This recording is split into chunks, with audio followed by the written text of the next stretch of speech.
Like to welcome everybody to this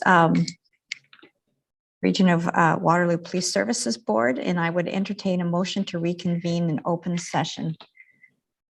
Moved by Carl, seconded by Rosita. All those in favor, please indicate with your hand.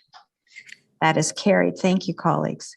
I'd like to acknowledge the land on which we gather today is the traditional territory of the Haudenosaunee, the Anishinaabe, and the Neutral people.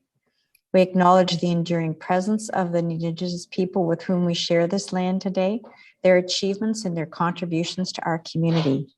We offer this acknowledgement as an act of reconciliation between Indigenous and non-Indigenous peoples of Canada. I'd ask the board if there are any declarations of pecuniary interest.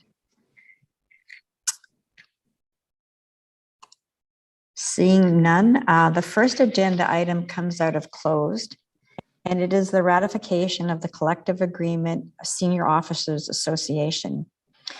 We do have a motion from closed that is coming forward and open for approval.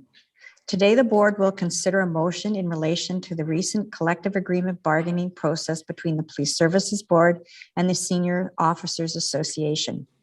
Before we consider the motion, please allow me to provide background, context, and a timeline of the work of Police Services Board.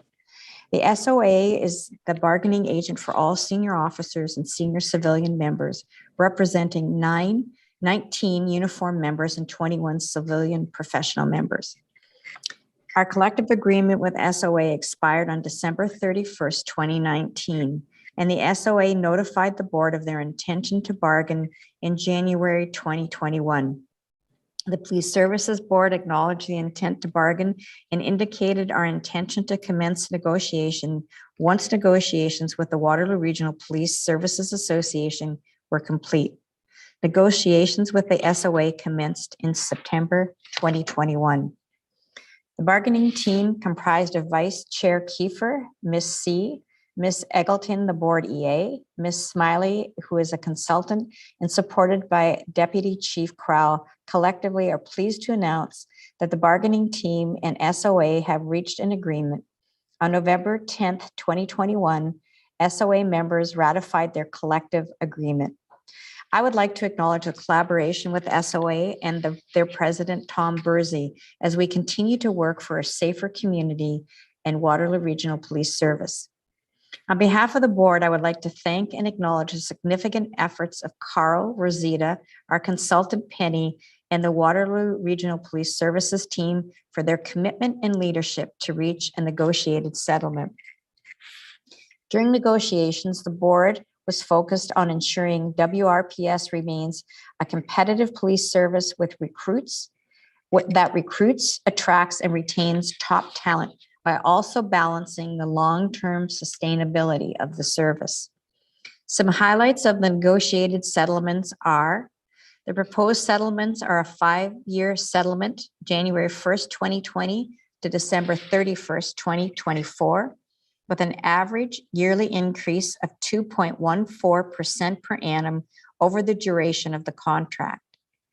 The agreement includes modernization language throughout both the collective agreement to meet the evolving police work environment, adjustments to member benefits to address equity, improve operational efficiencies, meet industry standards, and an enhancement for wellness benefits aimed at prevention as well as supporting overall member wellness, and the cessation of lifetime retiree benefits for all new hires and grandparenting for existing members.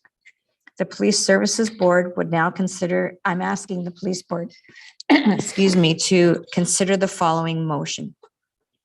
That the Waterloo Regional Police Services Board ratify the collective agreement between the Waterloo Regional Police Services Board and the Waterloo Regional Police Officers Association for a period of January 1st, 2020 to December 31st, 2024.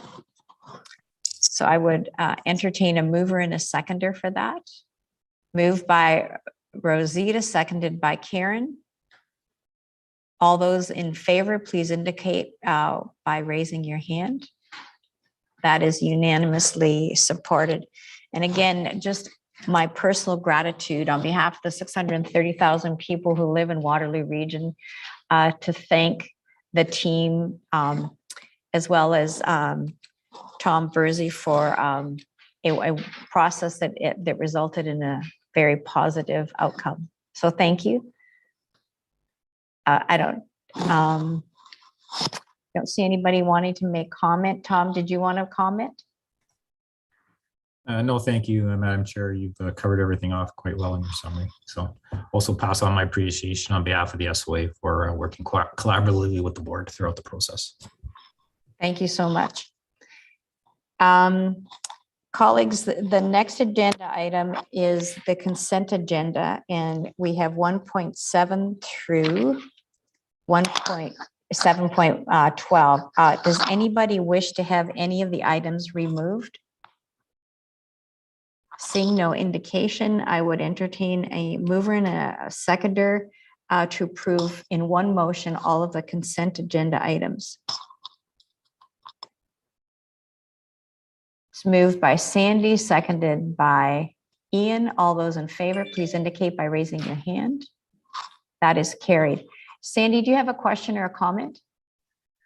I just wondered if the chief or Deputy Hilton wanted to comment at all on the neighborhood policing. I hope I'm in the right agenda. Neighborhood policing, yeah. And how that sort of plays out in the communities where communities are unique, and how that uniqueness is I guess worked with in that context. Thank you. That it's 7.9, Sandy, so you're absolutely on the right section. Who would like to address that? Thanks very much, Chair Redmond. I'm going to pass it over to Deputy Hilton. I'll just bring some general comments.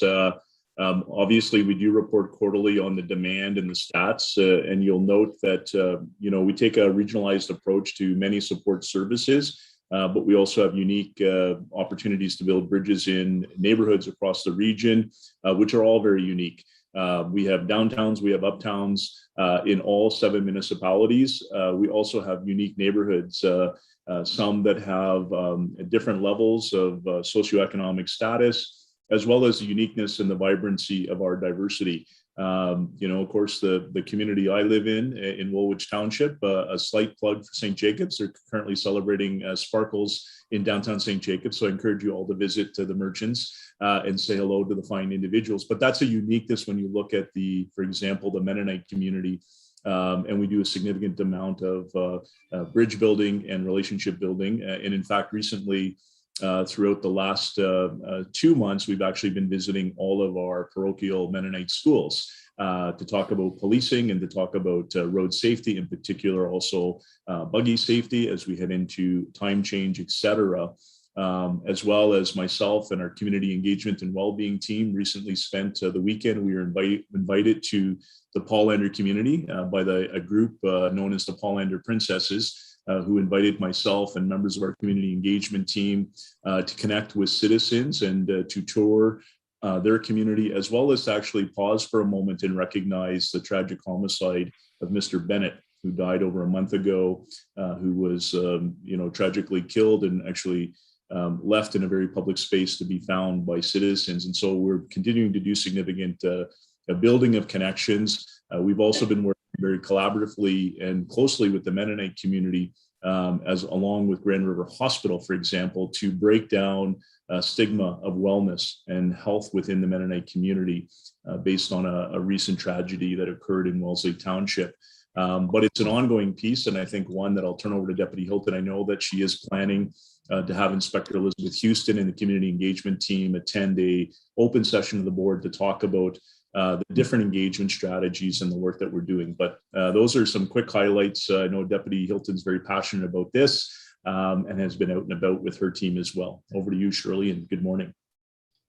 Good morning. Thank you, Chief Larkin. I don't know what else to add to what your preliminary comments were, but certainly to thread into what you talked about. Obviously, the quarterly reporting is calls for service, but what it doesn't necessarily pick up is the work that's being done with our community engagement unit officers as well, and some of the time that they're spending within not only neighborhoods, but certainly in our rural communities as well. So definitely welcome the opportunity for a further presentation to the board about the work that's being done there. But it's threaded throughout the entire region of Waterloo. But thank you for the preliminary comments, Chief. So I guess I would just add my voice to saying we really look forward to a future presentation in public, because one of the things that I think board members have really come to recognize is that the relationships that Waterloo Regional Police Services have with the community are absolutely key to being effective and having an engaged community. So we look forward to that. And we will overlook the Chief's PSA for Sparkles and St. Jacobs. You made Sandy happy. Business arising from the minutes. Is there anybody that would like to bring anything up that rose from the minutes? Seeing none, the next agenda item is correspondence, 9.1 through 9.5. I note that the Canadian Association of Police Governance Conference sponsorship sent an acknowledgement and a thank you to the board for supporting that initiative. Any questions or any highlights, Chief, that you want to make for the correspondence? I don't, Chair Redmond, not unless there's any specific questions. They all certainly speak to themselves. And again, do appreciate our board being significantly engaged with the provincial and national association, with Councillor Kiefer sitting on the national governance, with my role with the CCP, with Councillor Kiefer's role at the CPG. It's made for some fruitful conversations, dialogue, and collaboration as we look to modernize and continue to transform and reform ongoing policing and governance. So nothing specific. Thank you very much.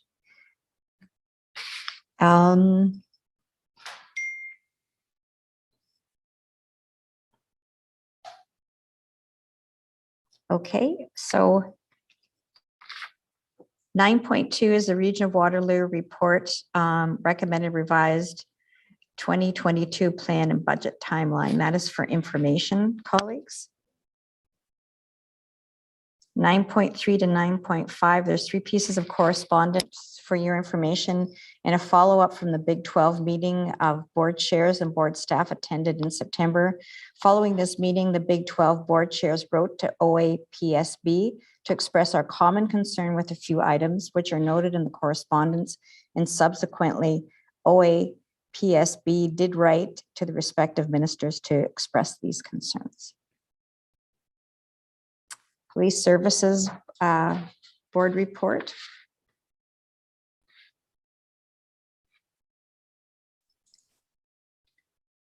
And then we have Chief of Police reports. Chief, over to you, 11.1. Thanks so much, Chair Redmond. We have really 4 reports ahead of you. We'll start with our first presentation, which is the quarterly use of force statistical report. It's quarter 3, and I'm pleased to welcome Inspector Jason Boucher, who oversees our professional development and training and education branch, to take you through the report and or answer any questions you may have, along with myself and Deputy Crowell and Deputy Hilton. So good morning, Jason, and over to you. Good morning, Chief. Thanks. And good morning, Chair Redmond and members of the board. And a big thank you to Jill for her technical assistance as well. So Jill, if you could move to the second slide, please. So by way of background, if you recall, we began to prepare this report quarterly starting at the beginning of this year. The period of reporting is July 1st to September 30th. This is a use of force report provided now on a quarterly basis. Reportable incidents, again, by way of background, are those incidents that require a use of force report by legislation or our procedure. Recall as well that a reportable incident may generate several use of force reports, one for each officer that's involved. The exception to this is team reports that are prepared by our emergency response team. And finally, each use of force report is subject to 3 layers of scrutiny by the staff sergeant of the platoon or unit, the senior leader of the unit, branch, or division, and finally, a sergeant in charge of training education. Next slide, please, Jill. Occurrences at 77,281 and arrests at 3,754 have increased as compared to the second quarter of 2021. And anecdotally, it's unclear if public health measures due to COVID continue to impact the number and type of occurrences that we're seeing. Use of force incidents at 78 were up from a previous quarter of 68.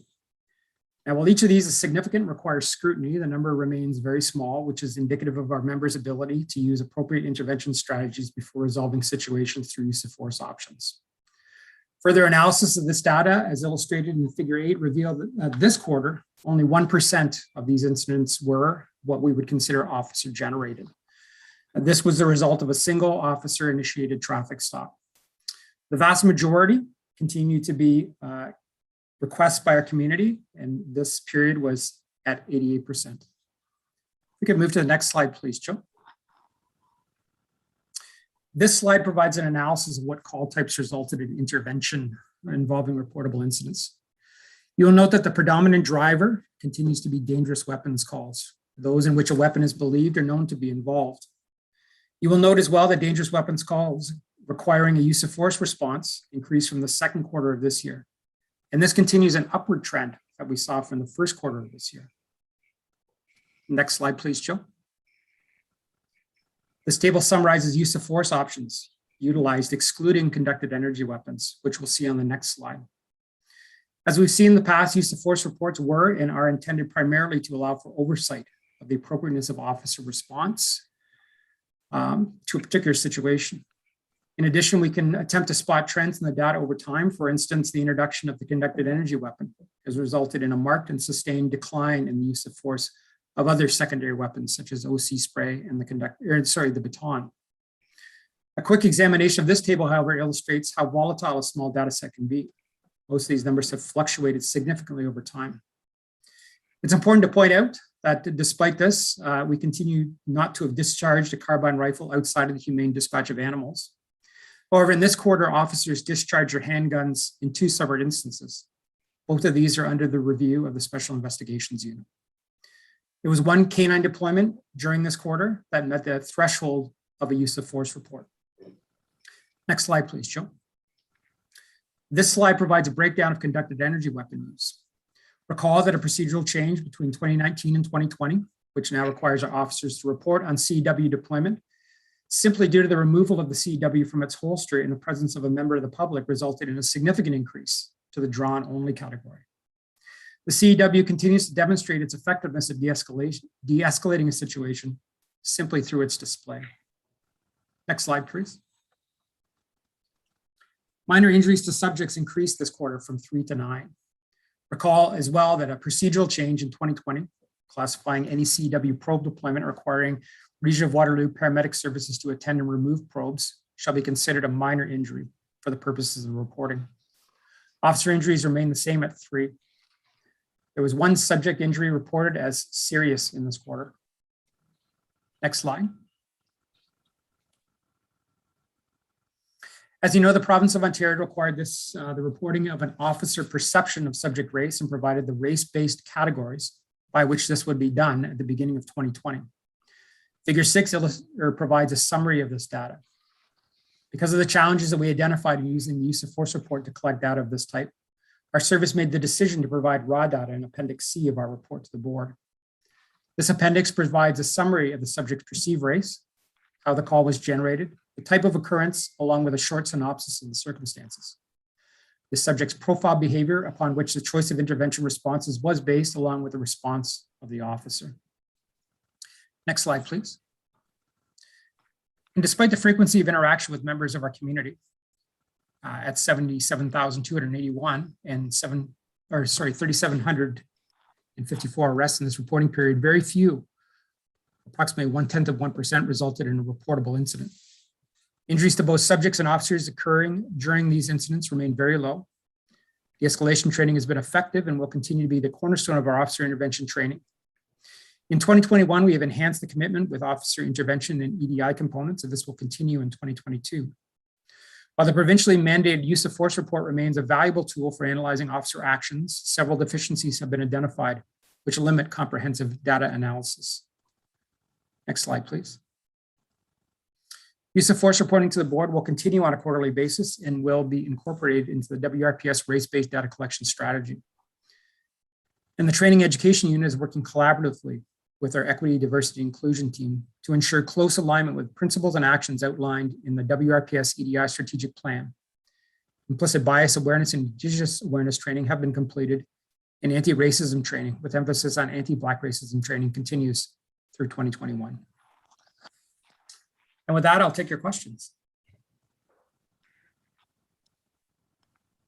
Thank you very much. Are there any questions from the board?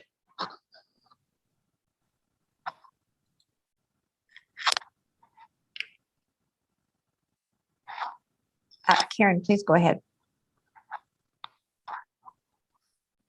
Thank you. I just wanted to make sure I was reading this correctly. Jason, thank you for this. I know that it's hard to cross compare, and I thank you again for reminding us that our data gathering methodology has changed to be more transparent since 2020, which I think is good. When I read this and I looked at it, I just kind of want you to confirm, like, I don't see sort of big changes between this quarter and last quarter. It seems to be sort of roughly the same statistics that we're seeing. Chief, would you like me to respond? Yeah, we are. Some of the statistics remain relatively static over time. Some we see large swings in volatility. For instance, this quarter we saw that there was only one officer-initiated occurrence, whereas typically that's fallen to around 8%, 8 to 10% quarter to quarter. We're seeing some increases over time with arrests, and that seems to follow increases in occurrences as well too. With respect to some of our other data points, with respect to race-based data, that has fluctuated over time, but there are some stability in some of the data. We've talked to a number of academics with respect to this data set, and while we continue to pursue academic partnerships within this, they've all pointed to the same challenge that we identified early on in this project, which is really twofold: is small numbers and our comparative data set as well too. So what is our benchmark by which we would actually gather this data? And this is actually part of a larger provincial and national discussion as well too. I mean, the chief has pointed out in the past that I'm in a national task group, and this is one of the issues that we're looking at, is some sort of standardization across the country. So I would probably say just stay tuned, and hopefully we'll be able to extract some information from this over time. That's great. Well, I think it's a great initiative that we're, I get that there's methodological problems with it, but like we're actually collecting data and, have it as opposed to, being sort of blind in some of these areas. So I think it's great work that you guys are doing here. Thank you. Thank you. Sandy, I thought your hand was up and then it's gone down. Did you change your mind, or do you have a question? I changed my mind. It's okay. I won't be here today. I see no other hands. Jason, I just would like to echo Karen's comments. It's great that we're collecting this, and we won't know what we know until we have a greater body of it, but it does certainly enhance the transparency and accountability. So thank you for the good work. Thanks very much, Chair. The next agenda item, Chief, is Financial Variance Report, September 2021. Thanks so much, Chair Redmond. Pleased to welcome our Finance Director, Ms. Kirsten Hand, to take you through the 2021 Financial Variance Report up until the end of September. It's also timely as we begin and continue our ongoing 2022 operating and capital budget deliberations. And so look forward to providing you with the current update.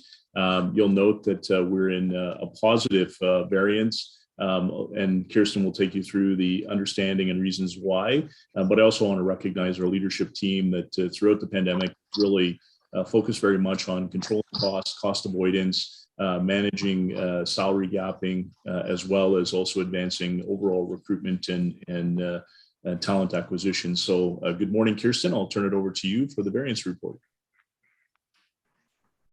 Thank you. So yes, before you today is the September variance report, both for operating and capital results. From an operating perspective, we did close the end of September Expenditures were about 95% of the year-to-date budget, whereby revenues were about 89%. So from a total net levy perspective, we were at 96% of the year-to-date budget. As you're fully aware, staffing is approximately 90% of our total budget, so drives a lot of our variance information. So about mid-October, we were actually above complement from a sworn perspective by 9 officers. We are aware of 8 that will be retiring at a future date. And we are also aware that there will be some hires in December to go to the Ontario Police College.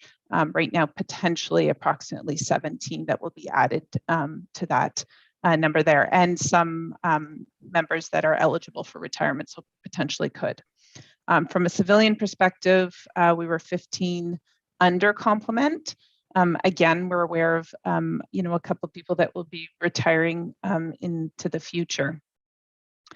From a net perspective, we were under complement by about 6 members.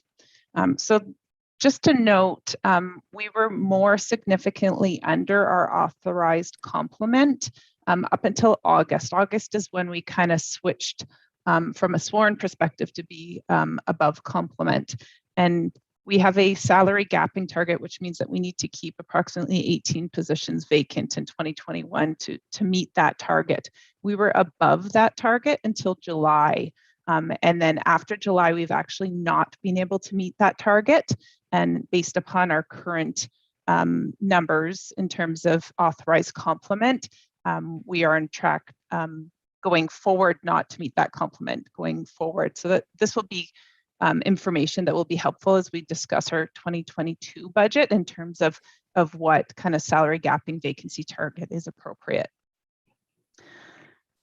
From a salaries and wages perspective, just noted, that's the majority of our savings to date, about $4.9 million of savings. We have factored in an estimate in terms of retroactive cost of living increases for 2020 and 2021 for our members. From an overtime perspective, we were just over budget by about 19K. Now in the report, it notes that we were about 2% under hours from a 2020 perspective, but just based upon our October results, for your information, we're actually above 2020 overtime levels by 5% or 3,000 hours to date. So definitely we've seen that kind of turn in and around the summertime. There's been ongoing overtime required to meet minimum staffing levels, specifically more so in our neighborhood policing and communications unit areas. Benefits were about 100K under budget.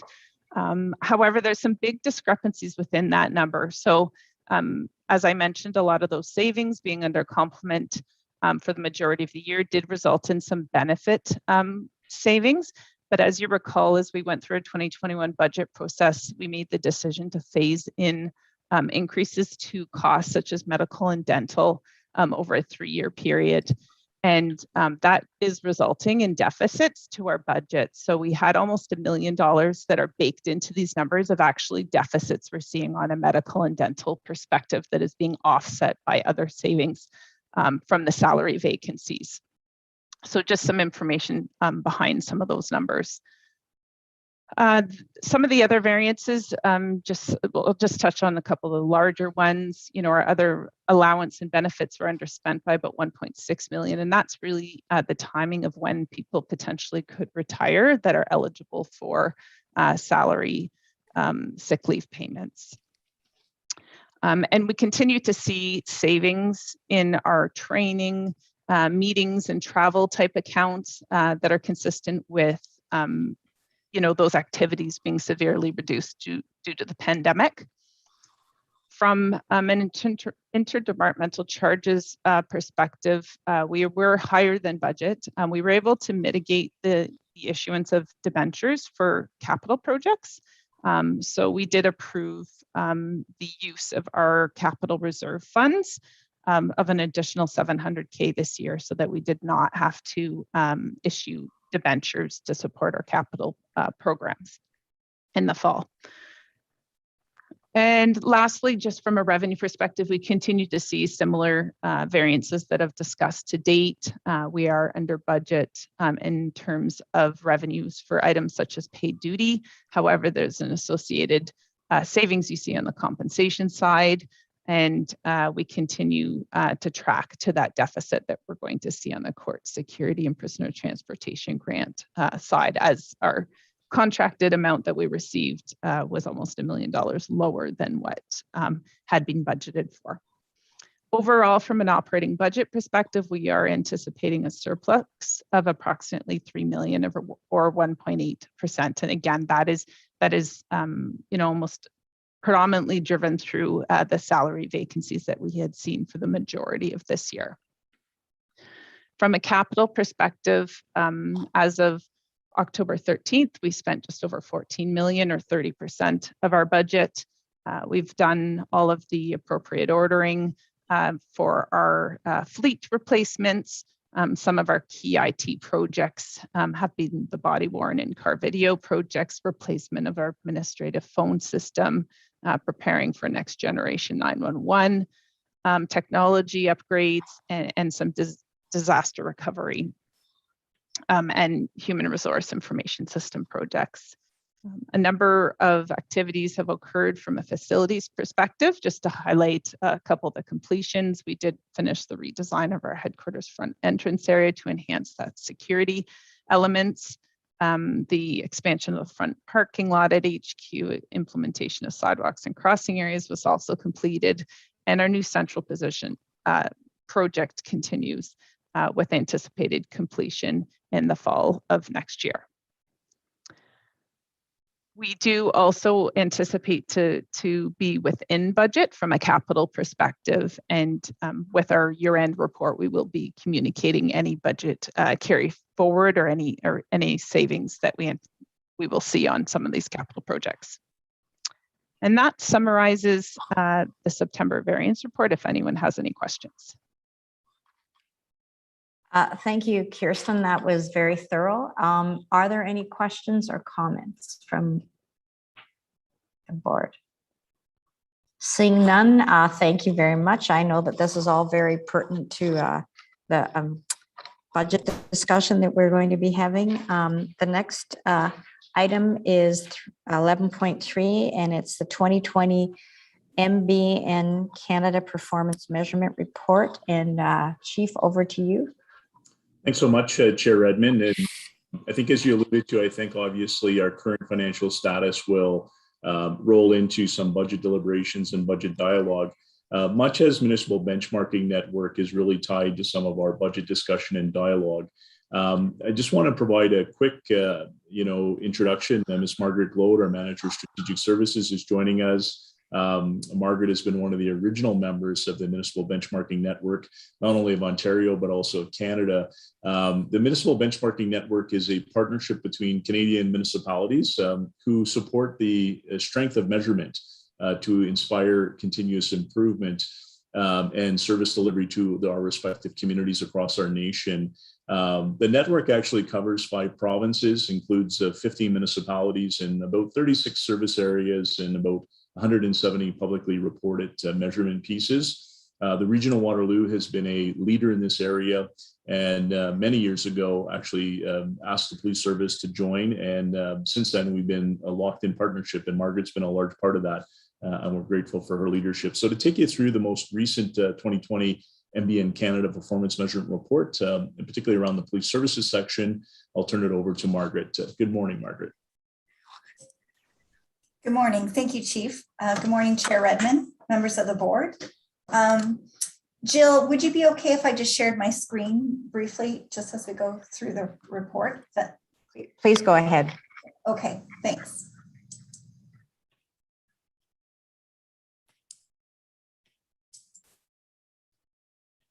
Okay.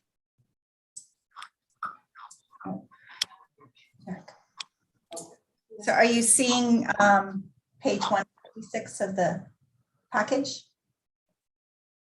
I believe so. We're seeing, yes. Okay, perfect. Seeing your screen. Thank you for your patience.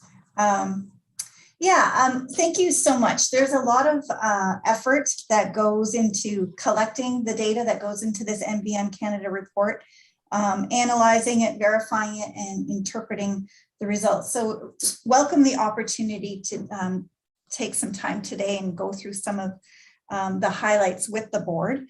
As the chief mentioned, the region of Waterloo is one of 15 different municipalities that voluntarily participate in this collection of performance metrics. It covers 36 different areas. So the police service section that is attached to this report is really one of many. The whole 2020 report is over 300 pages long. So the police section is attached to the end of this report. But if you're interested, it covers all kinds of different delivery of municipal services, emergency shelters, facilities, fleet, HR, IT, legal, all kinds of things. So today we're really just focusing on the police services section. Again, their final 2020 report was released in October, and this is the 15th year that this information has been made publicly available. And also as an aside, as participants, we have access to a data warehouse with all these other partners. So there's some additional information that we can use for our own internal purposes and comparison. Okay, so what I wanted to do today, just without taking too much of your time, is really to focus on 3 of the unique tables in this report. Most of the information that is collected in regards to policing services comes from Statistics Canada, from the annual police reported crime statistics in Canada. So you have seen much of the crime rates and the crime severity indexes for 2020, as well as the clearance rates. All of that information was presented in the September board report that came from their annual release in July. So I really just wanted to focus on 3 of the indicators that are very unique to the NBN Canada initiative. The first one here is the number of police staff per 100,000 population. So the staff includes, in this case, both officers and civilians. And I do just want to make a comment. The population in NBN Canada is slightly different than the population that's used by Stats Canada. The region of Waterloo enters the population, and then there's a consistent common denominator used across all the sectors. So if you are comparing crime rates between different sources and there's a slight variation, that's really all. That population denominator is slightly different in this case. Anyway, you can see from this graph that in 2020, Waterloo Regional Police Service came in with a total of 187 staff per 100,000 population. This was, in comparison to the 15 other participating municipalities, the 3rd lowest ratio of staffing compared to the other police services. We are sitting at the median level for the 2-tiered municipalities. So NBN Canada has separated the data for 5 municipalities in Ontario that have a lower and upper tier government system in comparison to the single tier systems over here. So at the median level here, but significantly lower than the median level of 258 that we see for the single tier municipalities. Moving on to the total cost for police services per capita. The information coming for this performance metric comes from the Municipal Financial Information Return. So in 2020, Waterloo Regional Police Service came in at $331 a cost per 100 or per capita in the municipality. And again, when we look across for comparison, WRPS had the 4th lowest costing police service compared to all the other 15 different municipally operated police services across Canada. The majority of participants did see an increase over the last 3 years, similar to Waterloo. And again, we are on par with the median level for the 2-tier systems, but significantly lower from the median of 409 for single tier municipalities. We're compared, our cost per capita is $78 per 100 per capita difference, or lower than the others. Okay, and just the third indicator that I wanted to highlight today is the number of reported criminal code incidents per police officer. So this is another unique measure that NBN Canada looks at. And what it does here is we take the total criminal code violations, excluding the traffic violations that were reported to Stats Canada, and divide them. We use the authorized police officer complement as the common denominator. So in this case, Waterloo region comes out as one of the lowest, I guess, well, in this case, the fourth highest criminal workload per police officer in comparison to these other municipal police services. So in 2020, we had a count of over 31,000 criminal code violations, and that represents 40 incidents per authorized police officer. So just an important note in this measure that this measure does not capture all the other non-criminal aspects of policing, such as proactive enforcement, crime prevention, or assistance to victims. It is really just focusing on the volume of criminal code violations. Again, these are metrics for consideration. None of them should be used in isolation, but they really do help to provide an overview of workload, efficiency, effectiveness in comparison to other agencies. So I won't get into all the other graphs. As mentioned, they are attached here and you've seen many of them before. So I will wrap it up there. WRPS really enjoy the value of this initiative. It really does help us use timely, accurate, and relevant information to support informed decision-making and accountability across our organization, which is one of our goals of our strategic business plan. So I will close it there and open to any questions if there are any.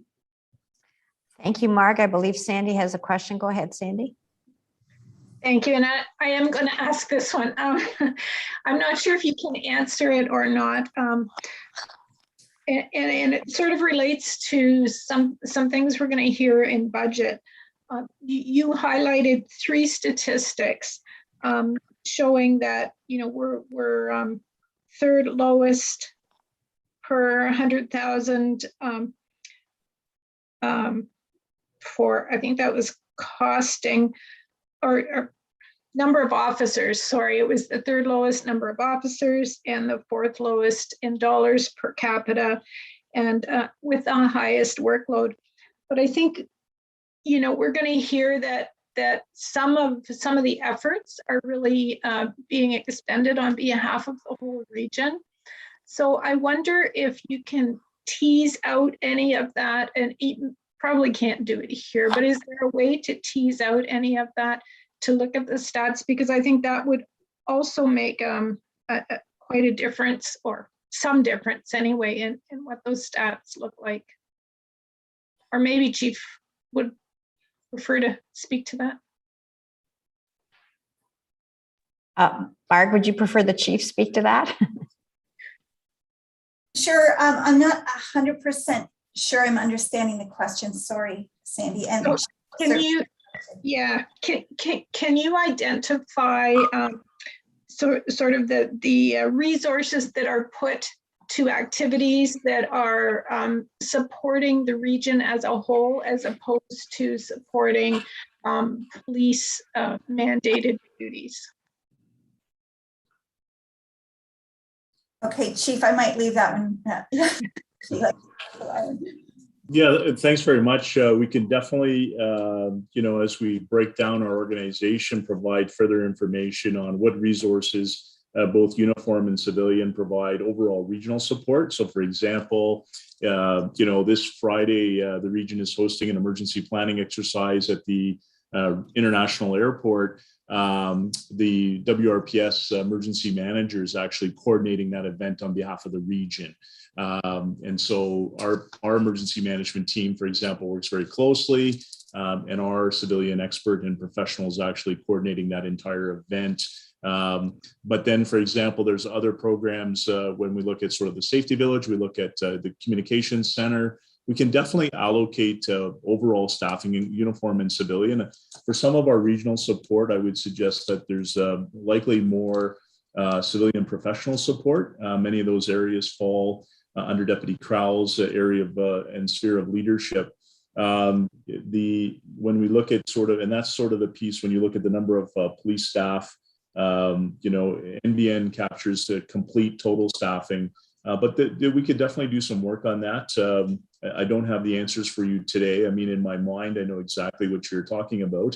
And I think in the budget presentation, you'll see that I've, based on the board's request, I'm actually showing you the financial implications, but not the staffing implications. We would need obviously some time to thrush that out, but we can definitely do that for you, Mayor Shantz, and understand your concept and position to show what's within our services, providing a regional support to all area municipalities and programs. So yeah, we can work on that. I'm not, if it's going to take a lot of staff time to do it, then I would say we can probably hazard a guess as to what it might look like, but yeah, don't spend a lot of staff time on it if it's not available. No, thank you for the inquiry, and well, definitely our team can pull that out and get back to the board on that. You will see the financial commitments, but I understand now you're asking us to break it down further. We can do that. Thank you. Karen, go ahead. I think, thank you so much for the presentation. I was actually, and I, not to discount what you were talking about, because I certainly noted the workload piece in this presentation, but I also just wanted to note that as I read, figures 26.4, 26.5, 26.6 that looked at reporting crimes per 100,000 populations as well. If you look at those upper tier municipalities, Waterloo region is pretty much the highest in those tiers, and in some cases, like reported of violent criminal code incidents, it's significantly rising per capita per 100,000. We're higher than Toronto. So I think what I took away from those slides as well is not only is the workload high for our force, but the acuity of what's happening in our region is also changing as we see unfortunately this rise of violent crimes in our area as well. And so I think it speaks to not only is our force working as a higher workload, but I would suspect, just given some of these statistics here as well, that what is happening is more serious too, which again feeds into the budget conversation we'll be having in a moment. I see both the chief and Marg's heads nodding, Karen. So I think you really put your finger on something. Chief, do you want to comment? No, other than, absolutely. I think this is actually the narrative that we've been trying to explain, both internally and externally. I'll speak to it much larger in the budget deliberations, but it's always an opportunity to recognize our members that are doing the work. They're working extremely hard. They're working under immense pressure. I do believe that, and I'm immensely proud of our membership.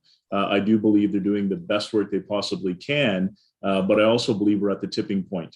And I think when you get to a tipping point, you focus on workplace health, workplace wellness, workplace morale. And my continued appeal to the Police Services Board as well to the greater community is I recognize all the competing and significant challenges our community is facing.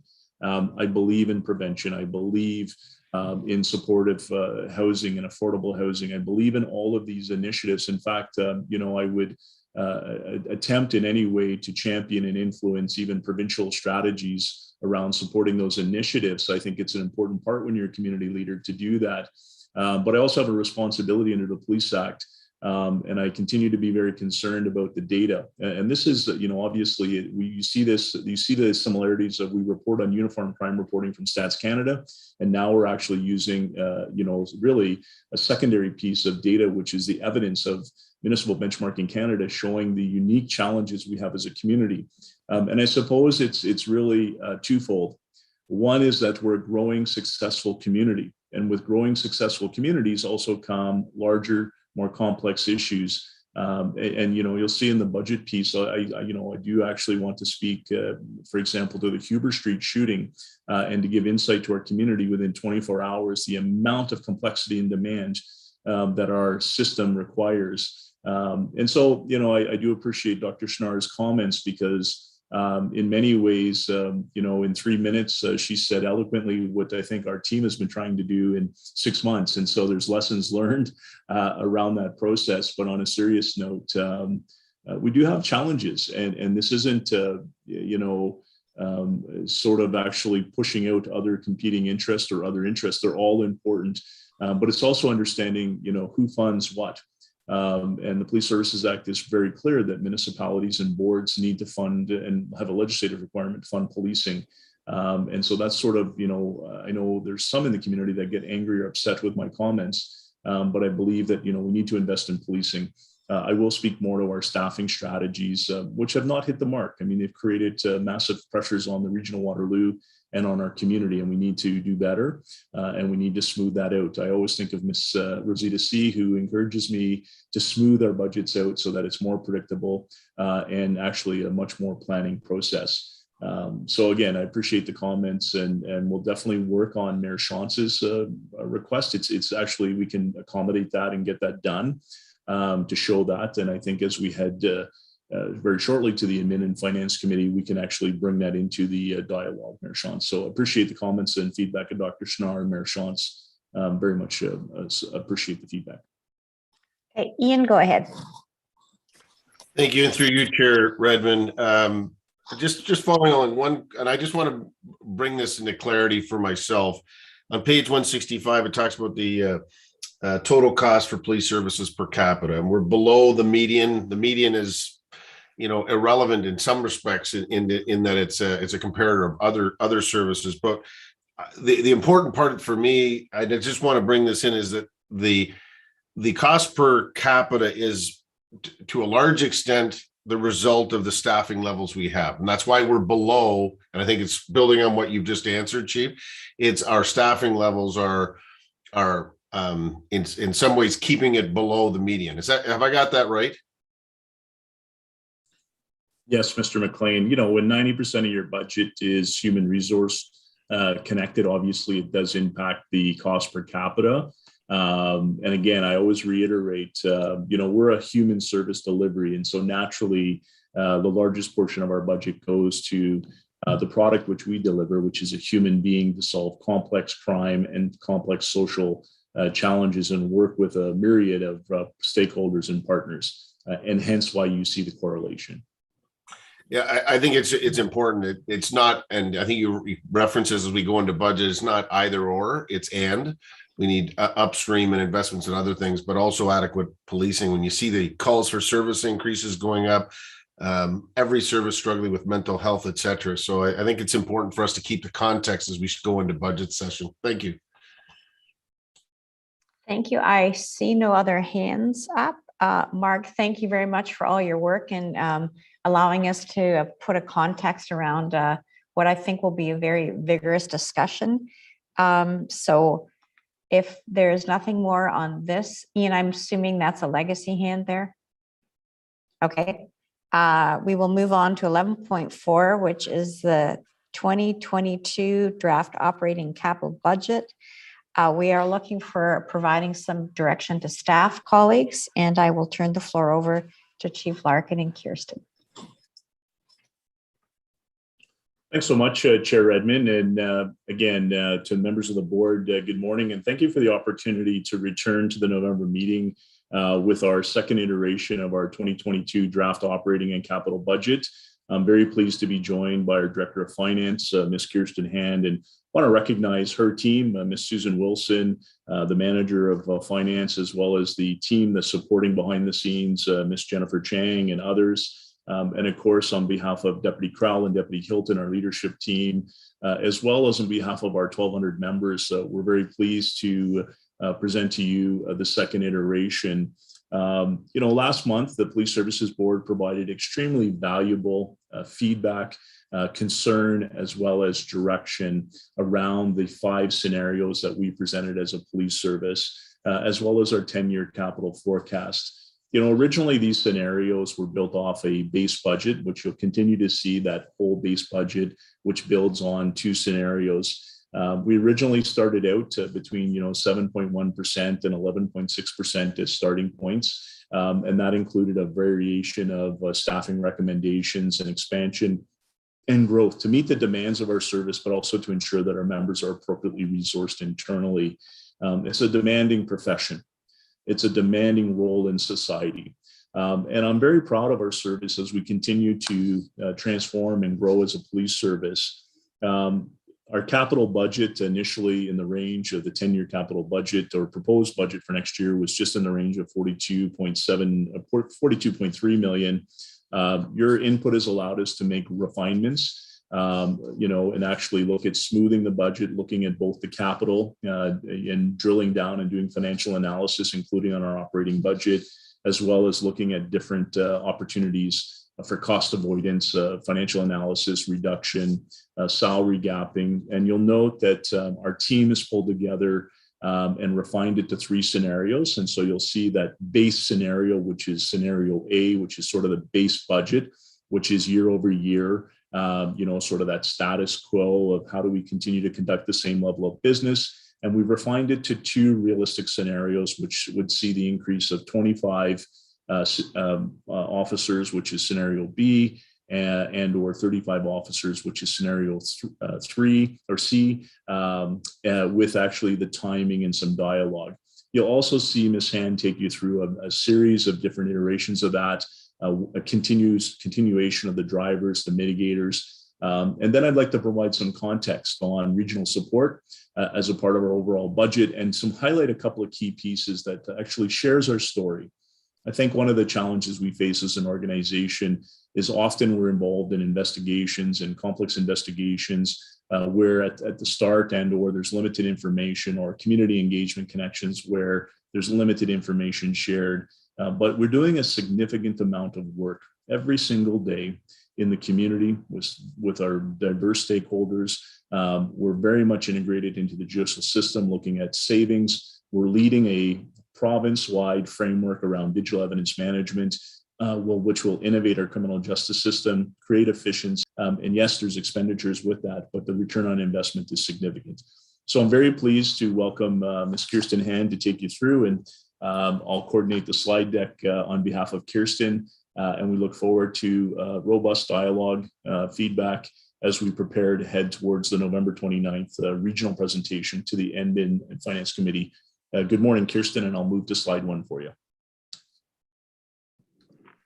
Thank you. So as the chief mentioned, we did look at the scenarios over the past month and refined them. The other piece that changed from October is we did get notification from the region that the assessment growth increased up to 1.57%. It was previously last month identified or estimated at 1.3%. So we were able to reduce the 2022 proposed kind of base budget. I think by about $3.5 million, and then layered onto that the additional FTEs.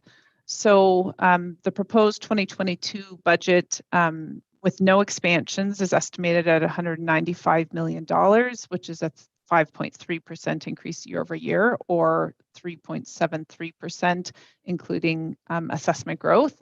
The drivers of that continue to be benefit costs, both in areas such as medical, dental, WSIB, enhanced CPP programs, etc. Contractual impacts, the loss of almost $1 million from our court security prisoner transportation grant, strategic business plan investments, reduction of our vacancy target, and capital reserve funding offset by some reductions that we've baked into the operating budget. We also, based upon feedback from the board, identified a longer term impact of some of the factors, both in 2023 and 2024. So you'll see we're at about 5.7% increase assumed in 2023. And some of that's the phasing in of things like medical, dental, WSIB costs, as well as new central annualization, etc. in 2024 at 4.2%. Next slide, please. We also looked at the other two scenarios of 25 FTE additions as well as a 35 FTE additions. And so we also phased in the FTE additions across 2022. So we assumed that they would be hired in the August and December timeframe, ready for the next Ontario Police College classes. So that did reduce the estimated impact on 2022. So that number is now 197 million, or 6.3% increase year over year, including assessment growth at just under 5%. And that represented a reduction from the numbers you saw last month of 5.4 million. Next slide, please. And 35 FTEs. Again, the phasing in of those FTEs across 2022 took us to about 198 million, which is a 6.71% increase year over year, or 5.14%, including assessment growth. You'll see that the next year, both in the 25 and 35 FTE addition scenarios, is higher, and that's because you've got that annualization impact of those FTE additions in 2022 in 2023. So the change from October information was the $6.1 million. Next slide, please. So just to take you through some of the refinements that we've done since last month. On the capital side, we did look at our vehicle fleet, and there was a proposal to look at some of our pool vehicles and whether there might be a more efficient way in terms of satisfying the need for travel training needs. So we did look at reducing that pool by 6 vehicles, which has an impact on the 10-year capital forecast of reducing it by almost 300K, which will help our vehicle reserve, which I mentioned last month, is forecasted to go into a deficit across the 10-year horizon. There was also some changes with the body worn and in-car video project.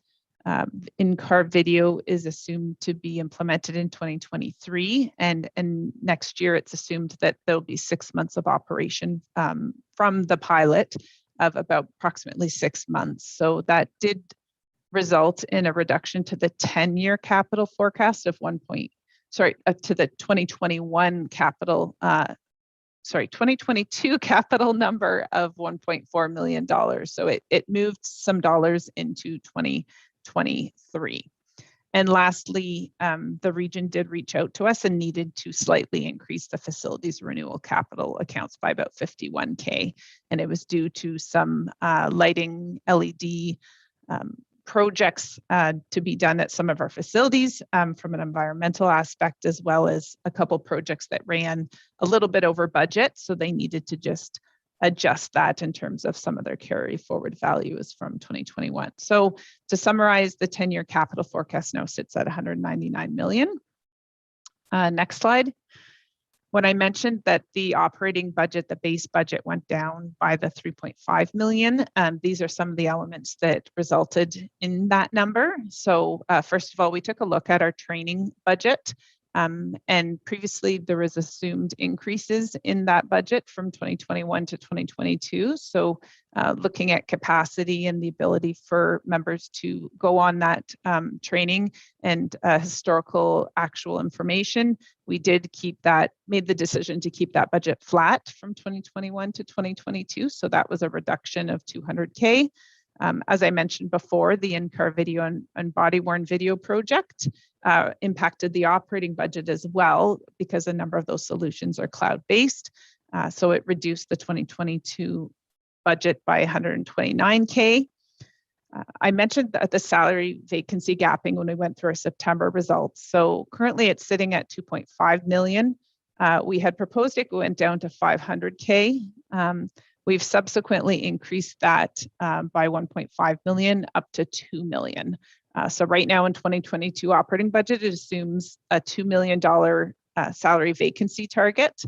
which would represent approximately 15 vacancies that we need to see through positions not filled or pregnancy or paternal leaves. As I mentioned in the September variance conversation, we are not, we had a variance to authorized of 6. So we're not at that 15 level that is anticipated next year. So there is some, I guess, risk factor assumed within this number here.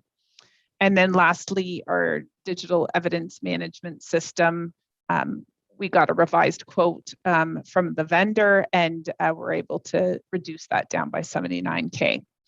Now, given that we are anticipating a surplus in 2021 for our operating budget, we did make the decision to transfer $1 million of that to the general reserve and use that money to offset the anticipated expenses in 2022. As well, we also looked at, as I mentioned, benefits is a huge cost driver in 2022 from a number of fronts. So it was assumed to help mitigate some of that we would take about $500K from our benefit stabilization reserve that is currently above targeted levels. Next slide, please. And the last items that we looked at was we got a proposal from a consultant on a race-based data collection strategy that recommended a 3-year versus a 2-year plan horizon. So that, you know, that investment was phased in over 3 years instead of 2 years. We have an environmental initiative to decrease dry cleaning for our patrol uniform, which is machine washable. So factoring in some of those savings. We got additional information that suggested we can reduce some of the costs associated with some of our rental offsite costs. The region identified to us that they would be reducing our facilities management overhead fee by $13K. And lastly, as I mentioned on the capital side, we did reduce our pool vehicles by 6 with a transition to mileage. Now, the actual efficiencies is much higher than the 9K listed here.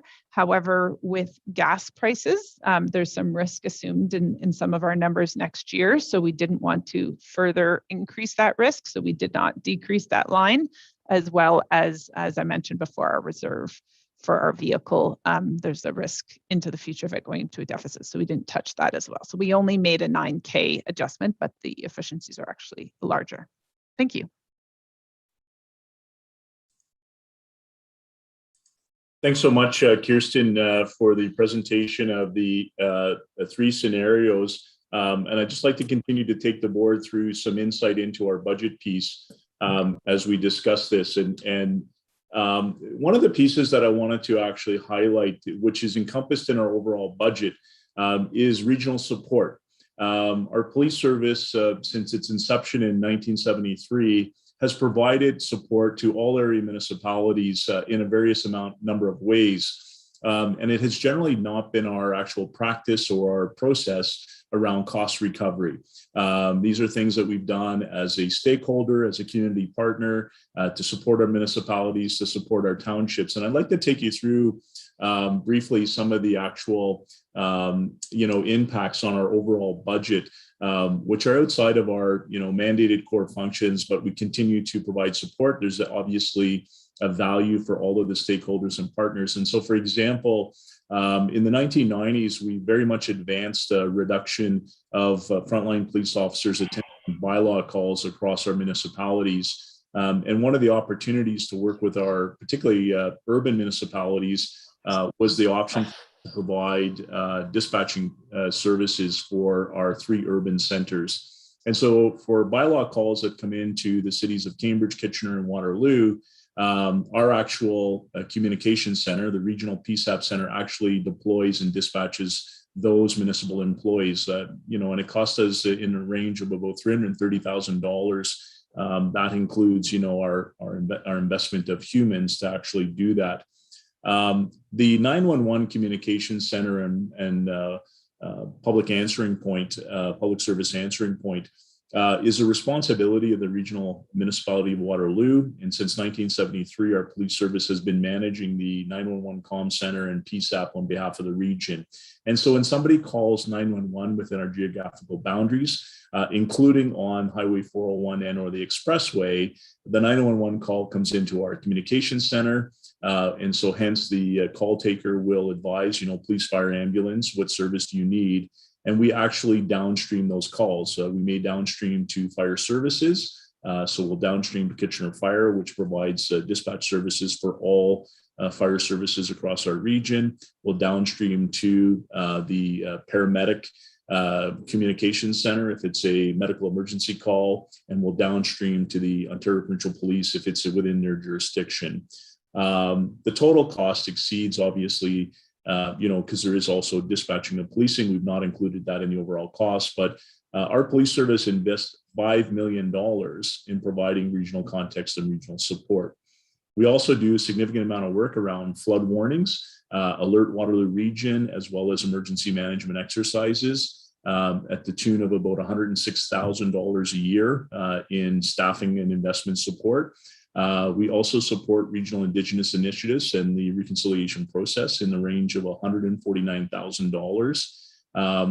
In the electronic ticketing process and the way that we do road safety enforcement, we invest just shy of $30,000 in regional initiatives, and we provide leadership as well as coordination and support and overall facility management of the Children's Safety Village at $250,000.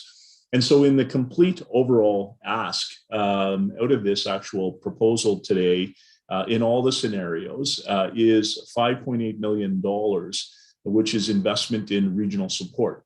And I think, as the board knows, I've never been a supporter of cost recovery or actually, pushing and pulling, because I think that it's just an overall community responsibility that we work together, we work in unison.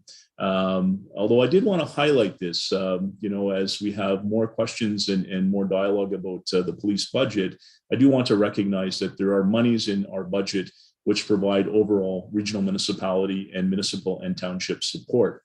That also carries over to our capital budget. And I'll highlight, really, this is the voice radio project. It's the new Motorola Public Safety P25 voice radio system. That we started this project in 2015. It's a significantly complex project. It has totally modernized our telecommunications across the region for all emergency services, police, fire, portions of our paramedics, Grand River Transit, light rail transit, as well as a series of other stakeholders. So mobility, transit, St. John Ambulance, React Waterloo Region, all of these initiatives have been managed jointly between the police service as well as the regional Waterloo. And you can see we started in 2015. We did expend a series of monies as a part of this project. But in 2021 alone in our project, we've almost $900,000 that we've actually contributed to in the capital project to the voice radio project, which is a regional initiative. Now on the operations side, we have begun some cost recovery, which was a new initiative that was enacted. Previously, the regional Waterloo paid 100% of the voice radio piece. You can see in 2015, it started to change. Our service, contracted and used a voice radio consultant throughout the entire process. But if you even look at for the area fire services, the Water Regional Police Service has actually contributed $2.5 million in capital budgets that the municipalities and townships have not paid for. Our service has paid for that out of our capital budget. And if you look at since 2015 to 2021, the police service and the board has invested more than $4.7 million in the voice radio project, which impacts all of regional Waterloo.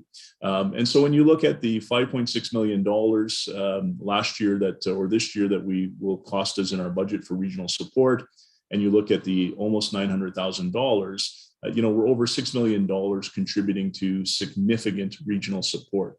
Again, I highlight this because I want to show that, we're an active contributor. We're an active stakeholder at many different tables And it has never been our process to simply say, we're cost recovering, or this is your amount. We believe that, a unified approach to delivering emergency services, a unified approach to delivering public safety services is one that, ultimately our citizens and our ratepayers contribute to. And I felt it was important to share that with the board. I want to take an opportunity just to sort of highlight some of the demands that you saw in the municipal benchmarking component around workload. And this is the current calls for service, from January 21 to September 2021, just over 226,000 and 736,000 calls for service into our communications center. It's significant. And so every 2 minutes and 19 seconds, and so you think of the length of this board meeting, how many new inputs have been coming into our organization. And out of that 226,000 calls for service, just under 80,000 are actually related to citizen-generated calls for service. And so it's a fairly unique demand when we look at citizen-generated services. And of course, we are seeing an increase in 2021. 2020 was obviously a year of, uniqueness based on the overall pandemic. But I do want to highlight, the amount of workload and the amount of demand that is coming into policing. And again, also recognizing that we're one of the one regional agencies that is 24/7, 365. So naturally, the call demand and the call volume is significant as we look at that. This is the number of reported criminal code incidents per police officer. Again, I'm not going to spend significant time because we just talked about this at the Municipal Benchmarking of Canada. But this is really the indication of workload. It's the indication of what we're seeing organizationally. When we look at population growth, the region has grown significantly over the last decade, and our police service has also grown. The region has grown by about 25%, and our police service in totality has grown by about 16%. But in reality, our members are finding themselves in a difficult place. I believe the individuals that we hire are service-oriented. They're community leaders. They want to make a difference. And so when they come into work, they want to fulfill and make sure that they're doing everything they possibly can to see the change within society that they hope to see, to ensure that they're safe communities. Consistently, what Deputy Hilton and Deputy Crowell and I are hearing from our senior leaders, from our members, from our police association, is the challenge of the significant workload on our membership. Approximately 12% of our members are currently away from work. Some of those celebrating the joys of life, paternal and maternal leave. Others are dealing with the challenges of this profession, of this industry, the cumulative impact of trauma, the cumulative impact of seeing the tragedies within our community, compassion fatigue, and knowing that the workload continues. And again, I want to reiterate, I believe that we're at a tipping point. As a community leader, I would not be before the board asking for an investment in resources if I did not believe they were required. We have invested in continuous improvement, we've invested in innovation, and we are transforming and reforming. But we also have significant complex criminal issues. We also have social issues, which we don't own 100% of those social issues. We may have a role at the table.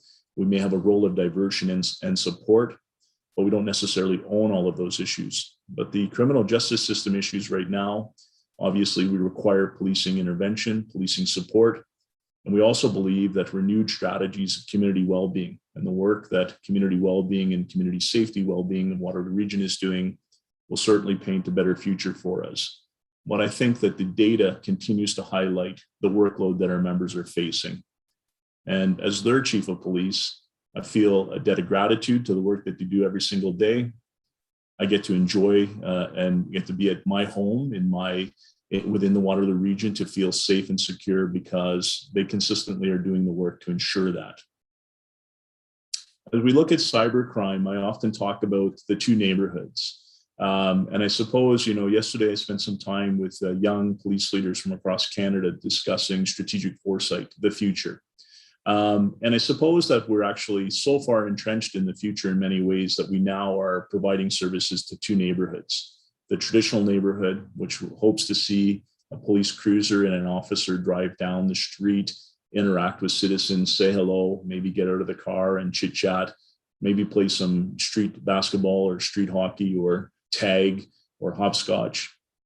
But the reality is that the dark web has created an opportunity for individuals who want to prey on the vulnerable, prey on the marginalized, to do it anywhere geographically, and to do it under cloak, and to do it in many different hours. And so I want to provide some insight into our cybercrime team.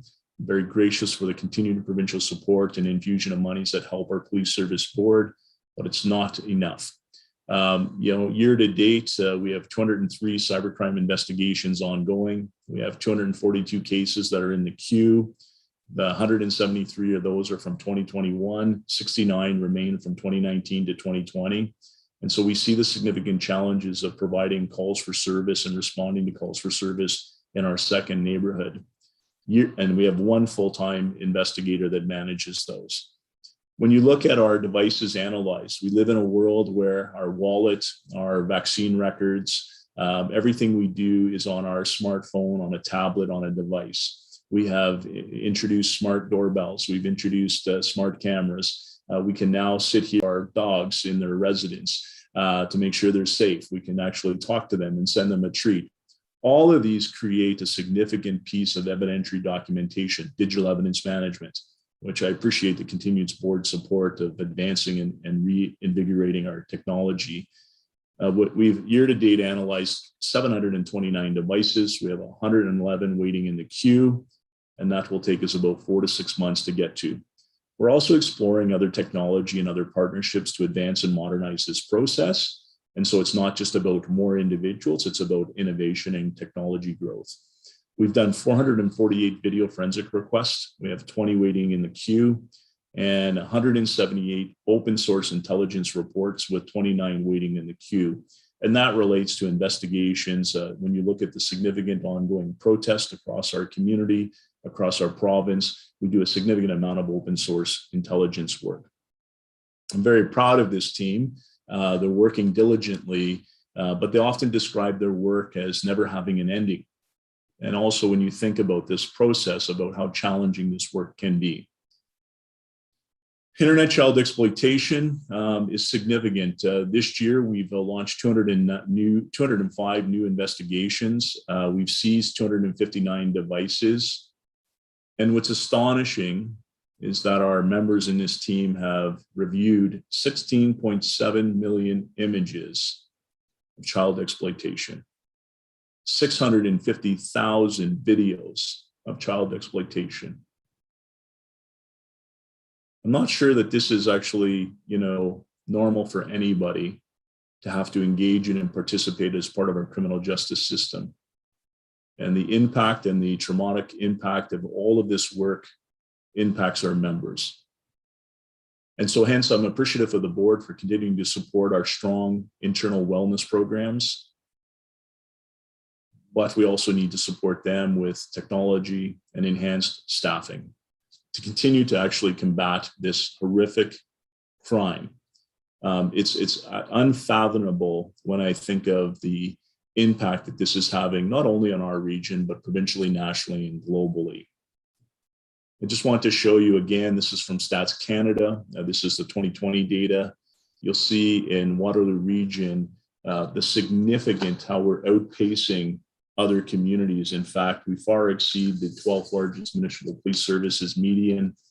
And that's a credit to our team. It's also a credit to people reporting. But obviously, this has a continued impact on resource staffing. And of course, the natural question is, well, Chief, just have Deputy Hilton and her team realign individuals. Well, in all areas, we are simply stretched. And so if we pull somebody from somewhere, something else goes into the queue. We are working, and we're a proud partner of the provincial strategy on child exploitation. And I do believe that provincially we are making a difference, and our team is very much engaged and involved in that process. That gives you the second neighborhood insight and concept of some of the challenges we're facing. Let me take you into the real neighborhoods, so like the visual, physical neighborhoods that we're actually involved in. And I know that our regional counselors on the call are dealing and advancing progressive, modernized road safety policy.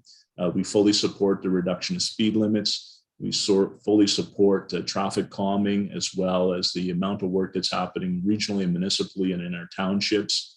We also support electronic enforcement, but it doesn't take away from the need to do actual enforcement, the need to actually stop those that are violating traffic laws, those that also are using our highways to traffic humans, to traffic guns, to traffic drugs, and to move stolen property. That's the reality of our road network. Year to date, we've laid 25,000, just over 25,000 road safety charges, and a big thanks to our traffic services unit for all their coordination and support of our neighborhood policing teams. And so what does that look like? 522 impaired drivers, and we just launched our festive campaign, and thanks to Chair Redmond and Mayor Shantz for coming out and supporting that great event. 150 impaired driving by drug. And of course, this is expected as we continue to see the modernization of drug legislation, which again, as a police service, we support, but it also comes with consequences and the need for expertise and training. More than 11,331 speeding charges, 206 dangerous driving, which is a criminal offense, 384 stunt driving. And so the simple answer isn't always more electronic enforcement, because electronic enforcement will not deal with these high milers, which is a policing term. I'm dating myself to being an old traffic officer, but in reality, that includes, license suspension, vehicle seizure, 428 seatbelts, 705 distracted driving, and 9,000, just over 9,000 other charges. So a significant amount of investment in road safety. And so the ask that we're asking for, the additional investment in resources, targets internet and child exploitation and this online neighborhood. It targets road safety, the addition of road safety support. And of course, we'll also deal with major crime investigations. I'm very proud of the work in the region of Waterloo. I'm very proud of our public health team. I'm very proud of our integrated harm reduction strategy. And I'm proud of our police service. And I'm proud of this police services board and our respective councils for being very progressive on dealing with the significant opiate addiction and drug addiction challenges we have in our community. There's a lot of good work happening provincially, nationally, and locally. But there is also an impact on demand for services. Year to date, 833 overdose calls, 84 of those are deaths, which require investigative support, which require us working with the coroner, which require us to look at all the different avenues. Our team has deployed naloxone 48 times, 195 times since 2018, and I believe that this is an excellent life-saving measure that our board fully supported. Our service was one of the first adopters nationally. We've invested 732 frontline resource hours to non-fatal overdoses and over 2,100 hours to fatal overdoses. Again, this is a new phenomenon that's occurred in the last 5 years that is impacting our investigative capacity. And again, I do want to take a moment year to date to look at the 84 deaths and remind all of us in our community that these are our citizens, their loved ones, their family members. And collectively, we all need to be doing more. I want to highlight Chief, we're having Huber Street shooting, which happened on the weekend on Saturday evening. And year to date, we've had 14 shootings, and you can see all the locations. But I want to provide some insight into a investigation. This is the first 24 hours, and so as the police service board in our community is aware, shortly after 9:30 on Saturday evening, we received 911 emergency calls for shots fired in the area of Huber Street. We had an excellent frontline patrol response, which resulted in us locating one male with serious injuries to his facial area. And shortly thereafter, Grand River Hospital notified us as a male that had walked into the emergency department with a gunshot wound and a provincial mandatory notification to police. Over 24 hours, we invested 435 investigative hours. And so we involved 61 members of our police service, including our emergency response team, our canine, our communication center, who coordinate and do a phenomenal job of managing the initial call and all the different resources required. Our patrol frontline response that goes and secures the evidence, secures the scene, ensures that the neighborhood is safe. Detectives that now come into the scene and follow up all the investigative leads. Our subject matter experts of collecting evidence, our identification team, our major crime team, which enacted the gunshot protocol, our public information, so ensuring that our community is aware of what's transpiring, our outreach to the community as a part of that, and of course, our duty sergeants coordinating the call, and our duty officers, our senior leaders actually managing the investigation. And so, the double shooting in 24 hours, the economic impact is $30,000. This is what our community expects. It's what our community demands. It's what our judicial system requires. This is not optional. This is the reality of what we're doing. And so when you look at the 14 shootings to date, I want you to magnify that on this continued financial impact and why resourcing is such a key issue. I want to speak briefly about human trafficking, which is such a challenging and growing trend in our community and across the province and nationally. And want to highlight again, we're very gracious to receive support from Minister Jones and our current government. We have a joint trafficking team with the Guelph Police Service as well as local. Just amazing detectives that are working in this unit. 56 victim survivors have been supported.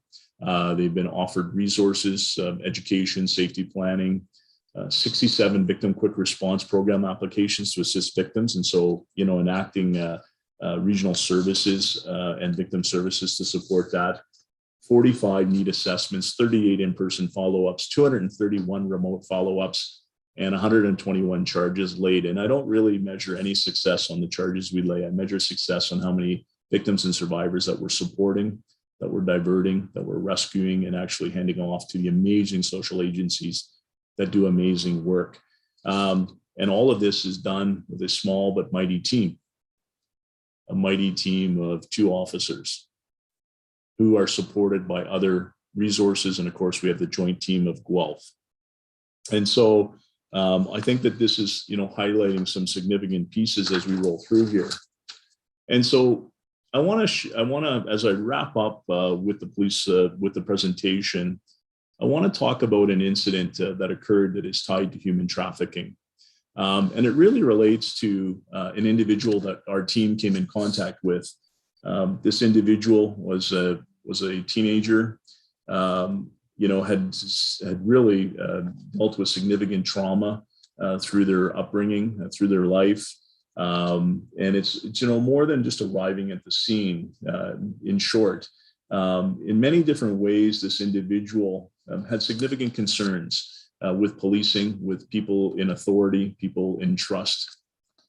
And one of our officers developed an ongoing relationship. And at first it was challenging, but this officer, she persisted and she continued to develop a relationship and wanted to provide support to this young woman who had been, through a person of authority and a person of trust that she trusted, had been procured into the human trafficking. And this officer, she continued to provide support, to outreach, to connect, and was finally able to build a relationship where there was trust, where there was connection, and where there was the actual whole piece of actually building that relationship. And as this person and this survivor, this victim, this survivor transitioned and had necessary supports, again, from our amazing social agencies, this individual found herself attempting to get support from social services, from public health. And of course, there's a bureaucratic process where you have to, show identification and fill out forms. One of the questions on the form was around next of kin and who is your family. And as this young person who was starting a new journey, starting a new life, was thinking about this, she listed that officer as her next of kin. This is the true impact of the work that happens. This is the true impact of our members' commitment And so it's much more to our members. The work that we do is about our community. It's about actually building the thriving region that we all want to live in, that we all want to see our children, our grandchildren, and everybody actually thrive within. And I want to share that story because for me, that is prevention. That is proactive work. That is also investment in upstream work where we're diverting and removing a victim, a survivor from challenging, terrible situations and providing a journey and a pathway to tremendous support from our social agencies. So yes, we need a balanced, well-resourced community network. And so today, I'm looking forward to engaging in the dialogue with the board, but I urge you to consider the 1,200 members who every single day, when they get up at all different hours of the day, look forward to coming into some challenging work environments, some unique situations that the average person would not deem normal. And those 1,200 members are productive citizens, but they're also normal people doing very abnormal work in our society, which does have long-term implications. I'm not sure that any of us who join the public sector profession in policing leave the same as we entered. And right now, my concern is that our members are facing significant challenges in the social climate, leading through the pandemic, policing through the pandemic, but the workload is not sustainable. And I'm urging you to look at the different scenarios.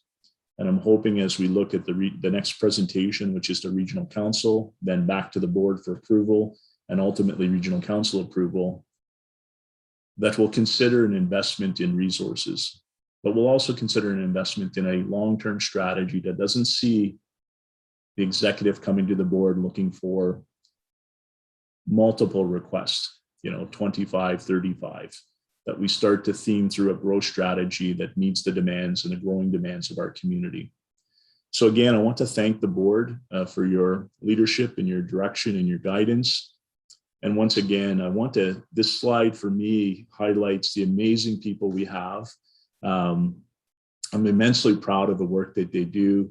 And I once again, want to reiterate that regardless of the climate, regardless of what's happening 24/7, 365, our members are here to serve our community. Because for us, it is about community. So thank you for this opportunity. I look forward to your questions, and I'll open it up for dialogue. Thank you, Chair Redmond.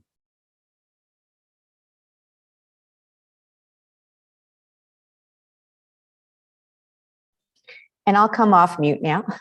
Thank you very much for not only the statistics from Kirsten, the hard work that's already been done, but providing a context for some of these very important decisions.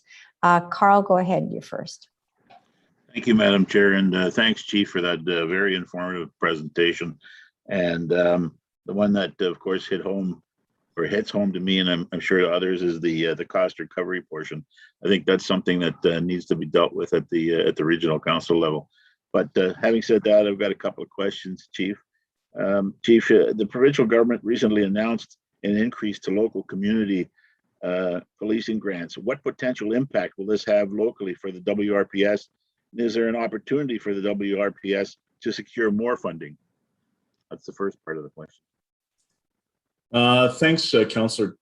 Thanks, Councillor Kiefer. As the board is aware, this week, Minister Jones announced an enhanced community safety and policing grant for 2022 to through 2024, I believe, or 2025. And there is localized opportunities and a local funding stream and a provincial funding stream, which would amount to approximately 700,000 additional monies for the police service. Again, I'll turn it over to Kirsten for some comment on that. There is some caution on, there's not guaranteed. I mean, there's a grant allocation, but it's not guaranteed. We would have to apply, and actually Staff Superintendent Goodman, Superintendent Fenton, Ms. Kirsten Hand, and Ms. Sherry Greeno are currently working on actually that funding application, which is due January 6th, 2022. But Kirsten, you may have some comments around we've had conversation with Kirsten on this, and there may be some cautionary comments, but I'll turn it over to you, Kirsten. Yeah, so we just got the information the other day. Applications are due on January the 6th. There's two streams, local and provincial. The local stream, an allocation is identified, which does suggest a potential grant revenue increase. However, the provincial stream is a competitive process up to a maximum of 500K. So if we were to get the local stream but lose the provincial stream, then we could actually see perhaps a little bit of an increase, but not quite the large increase that's the potential if we get both. So I'm a little concerned that we've never usually increased the budget based upon just a funding announcement. Usually we've only increased the budget once we've gotten confirmation that we were successful for a grant, or we've based, if we haven't received any information, we base the next year off of what our current allocation methods are. But the last item I'm a little concerned about is what programs we look to fund, because if it's a new program, then it actually won't help our budget because we'll have to add the additional cost for that new program, and that additional revenue will offset it, but it won't decrease the budget. It would essentially just allow the budget to remain net zero. Carl, do you have further questions? No, I sort of had a follow-up question, I guess, to that. Thanks, Kirsten, for that. I was just wondering if there's a willingness to consider offsetting the budget by the 700,000 and/or portion in anticipation of receiving an enhanced grant for the monies coming in March or supposedly coming in March. I don't know if you can answer that, Kirsten, or not. Yeah, so the one piece is a 600K, the local is a 600K increase. And then if we're successful with the maximum on the provincial stream, then that would bring the 600 to a 700K impact. However, if we're not successful on the provincial stream, then actually that 700K could go down to about 200K increase. So again, we've had some discussions about whether we're going to apply for some of our current programming or whether we may enhance some of that programming with additional programming to deal with call diversion, et cetera. So if that includes additional expenses, then I'm a little concerned in terms of increasing our budget by those factors, especially when some of our other grants we haven't received confirmation that they could continue, such as the Court Security Prisoner Transportation Grant. Last year, we based it off of the previous year's numbers. And then unfortunately, we saw almost $1 million reduction. If we see a further reduction in some of these other grants, then that could really increase our risk going into next year. Okay, thanks. Thank you.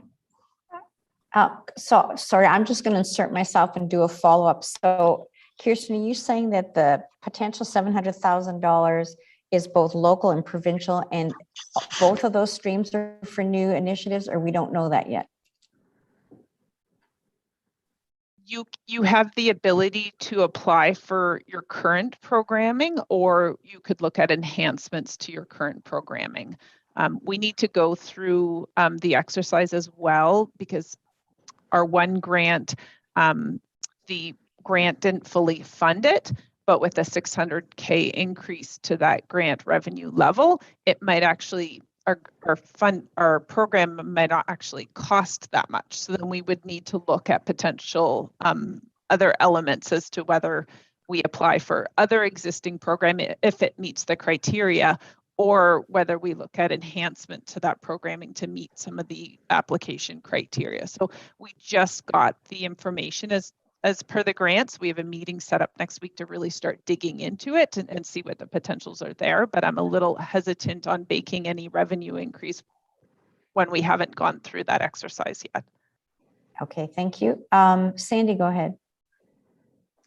Thank you. And thanks, Chief, for that moving example of how the service works in conjunction with the community. we hear a lot of really good stories we're privy to at the board level, and I think the public doesn't hear enough of those good news stories. So thank you for that.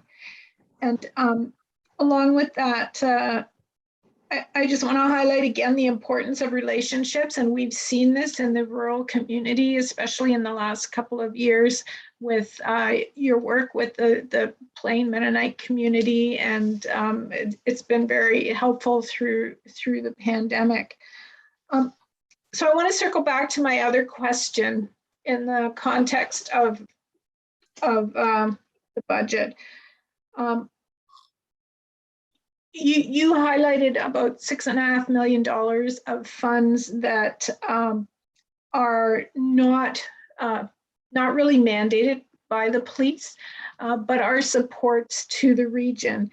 And you know, the money comes from one taxpayer, right? We have one taxpayer that pays for the region, that pays for the lower tiers, that pays for policing. And so the items that are supported in general are region-wide, and I think they're good to come from that coffer. I'm also not a fan of cost recovery necessarily. But I guess I'm wondering in the context of cost, not cost recovery, but in the context of transparency and sort of looking at where our mandated roles are, is there a way to separate out those costs from the regular budget and you know, even just show it as a, you know, community collaboration piece and a mandated police services? What are your thoughts on that? Thanks, Mayor Shantz. Thanks for the feedback, and also thanks for your support in the rural communities. I think we've done amazing work. I do want to publicly highlight Sergeant Kelly Preble and Constable Dave Cassidy, who've been spearheading some significant work with our Mennonite community, promoting and reducing stigma around mental health and wellness, as well as enhancing farm safety. I think, I'm not sure if I'm allowed, but I'll let it out of the bag. The rural farm safety program that we did with the Ministry of Transportation is about to win a provincial award. And so I don't know if it's public yet, but I made it public. And I'll just seek forgiveness from Minister Mulrooney at a later date. But on that note, I think that this is I've been having this discussion with Chair Redmond and actually the regional CAO, Mr. Lochner, around what does the police budget look like if we actually, on November 29th, actually showed two variations. So we showed a variation of, this is the core functions of, law enforcement, emergency response, assistance to victims, crime prevention, and then the secondary budget, which is really around regional support that we manage and we I think, as you know, I've resisted cost recovery. In fact, Mayor Shantz, you'll know very well, the Voice Radio project has been very painful for me as a community leader because of some of the tension it's created around who pays for what. Because I recognize that at the end of the day, our citizens actually pay for all. And I think that when you're entrusted with that community money, there's great responsibility that comes with it. So, it's subject to direction from the board. I think we could create that opportunity, and we could actually show you, if we pulled out the $6 million, I think, Kirsten, if I got this right and my math is right, we'd actually reduce year over year to around 2.3%.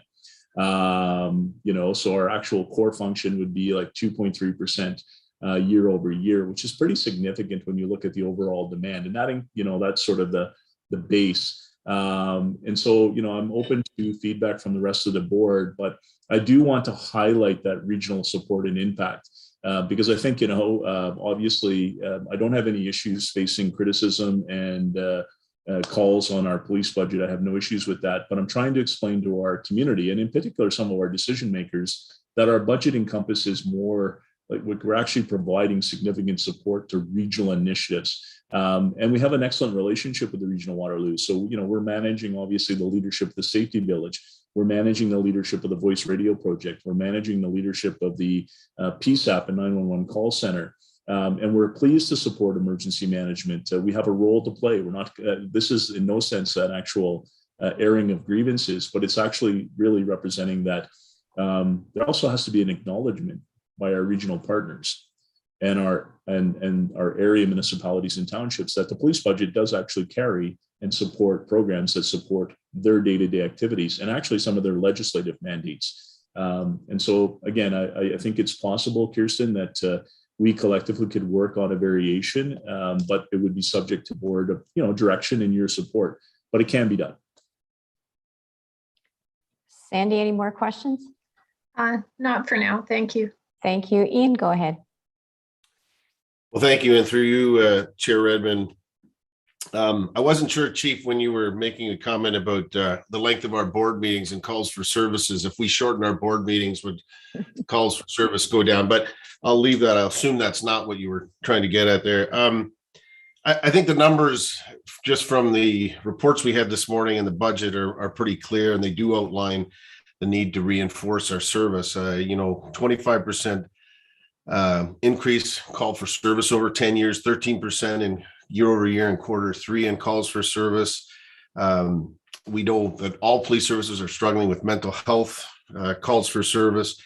I struggle with salary gapping being the way that we always get to use that as a tool, because I think it impacts the level of service and numbers of officers that are needed.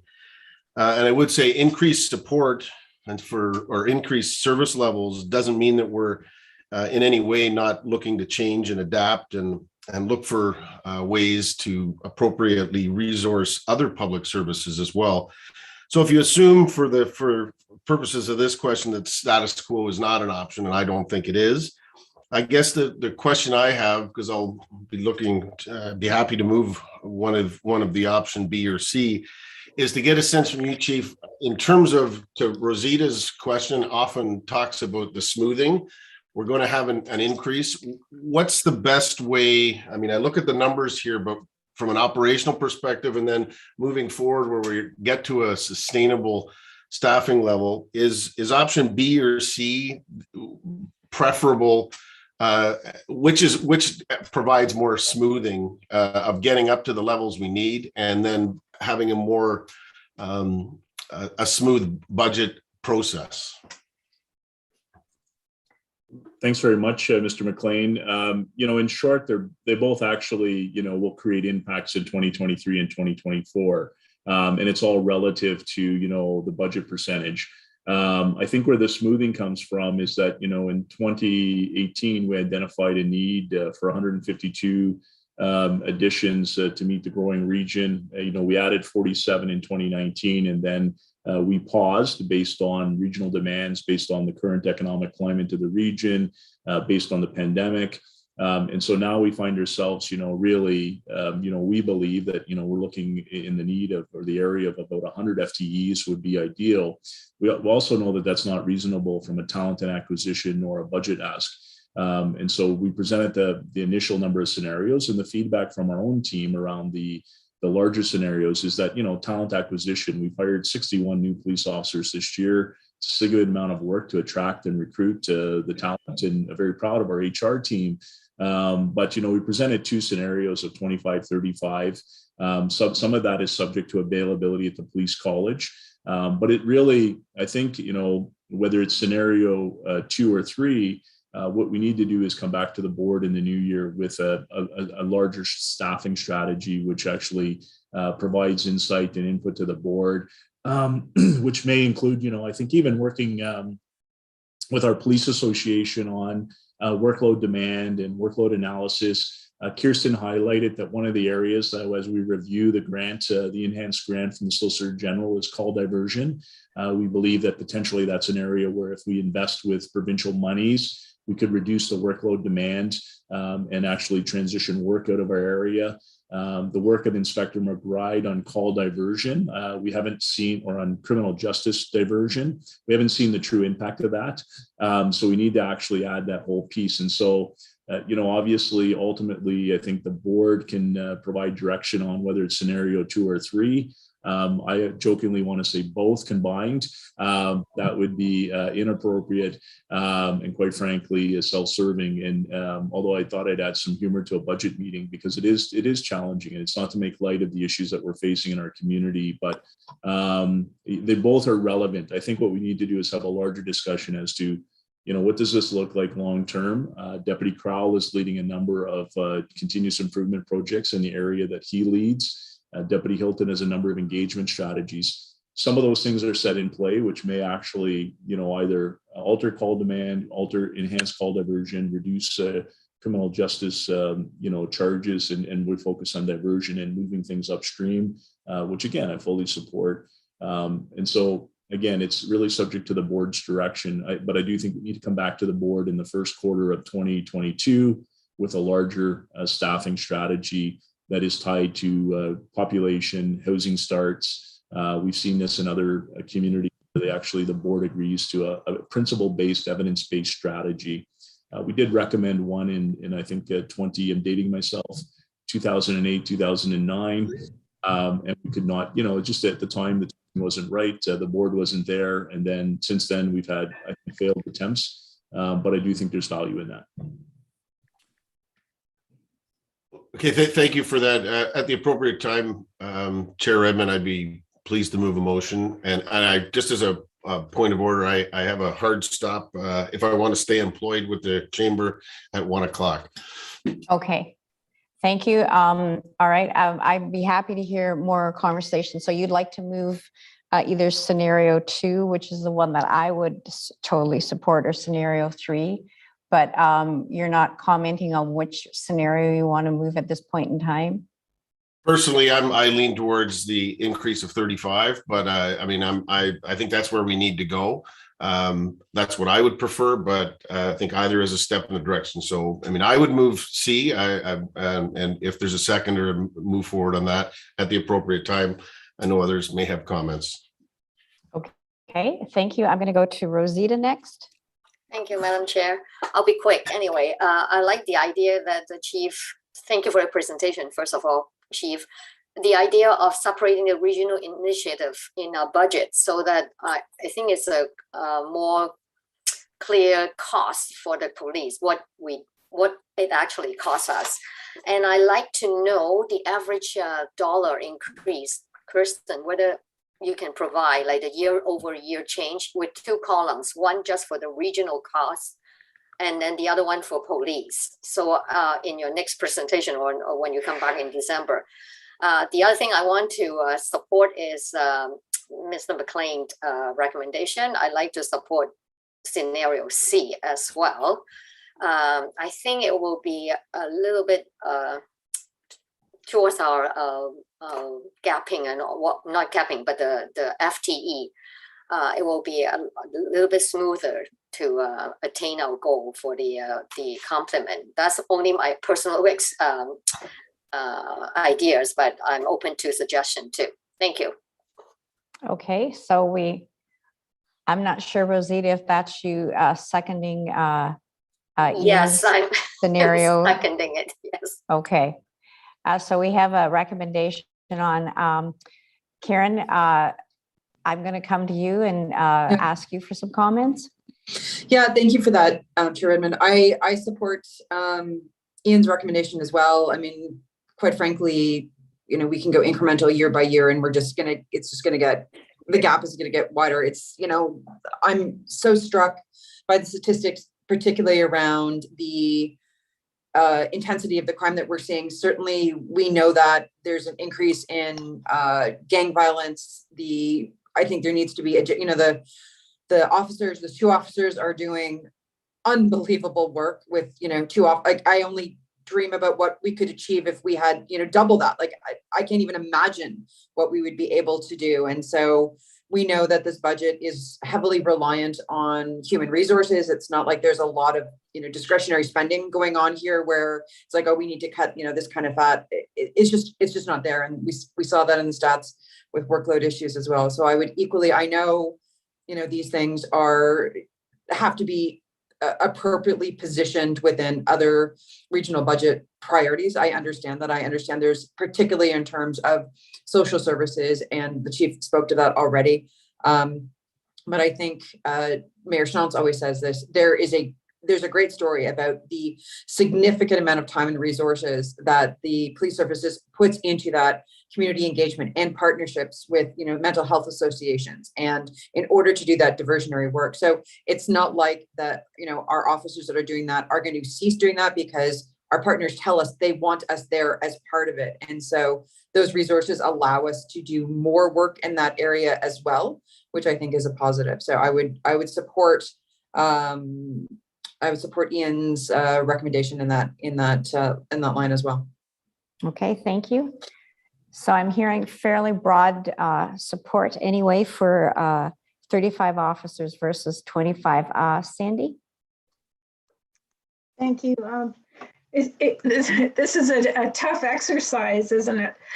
A question regarding salary gapping. So if in fact we're leaning towards the 35 instead of the 25, is there any room to adjust the salary gapping number to cover some of those costs? Chief, do you want to take that, or is that a Kirsten question?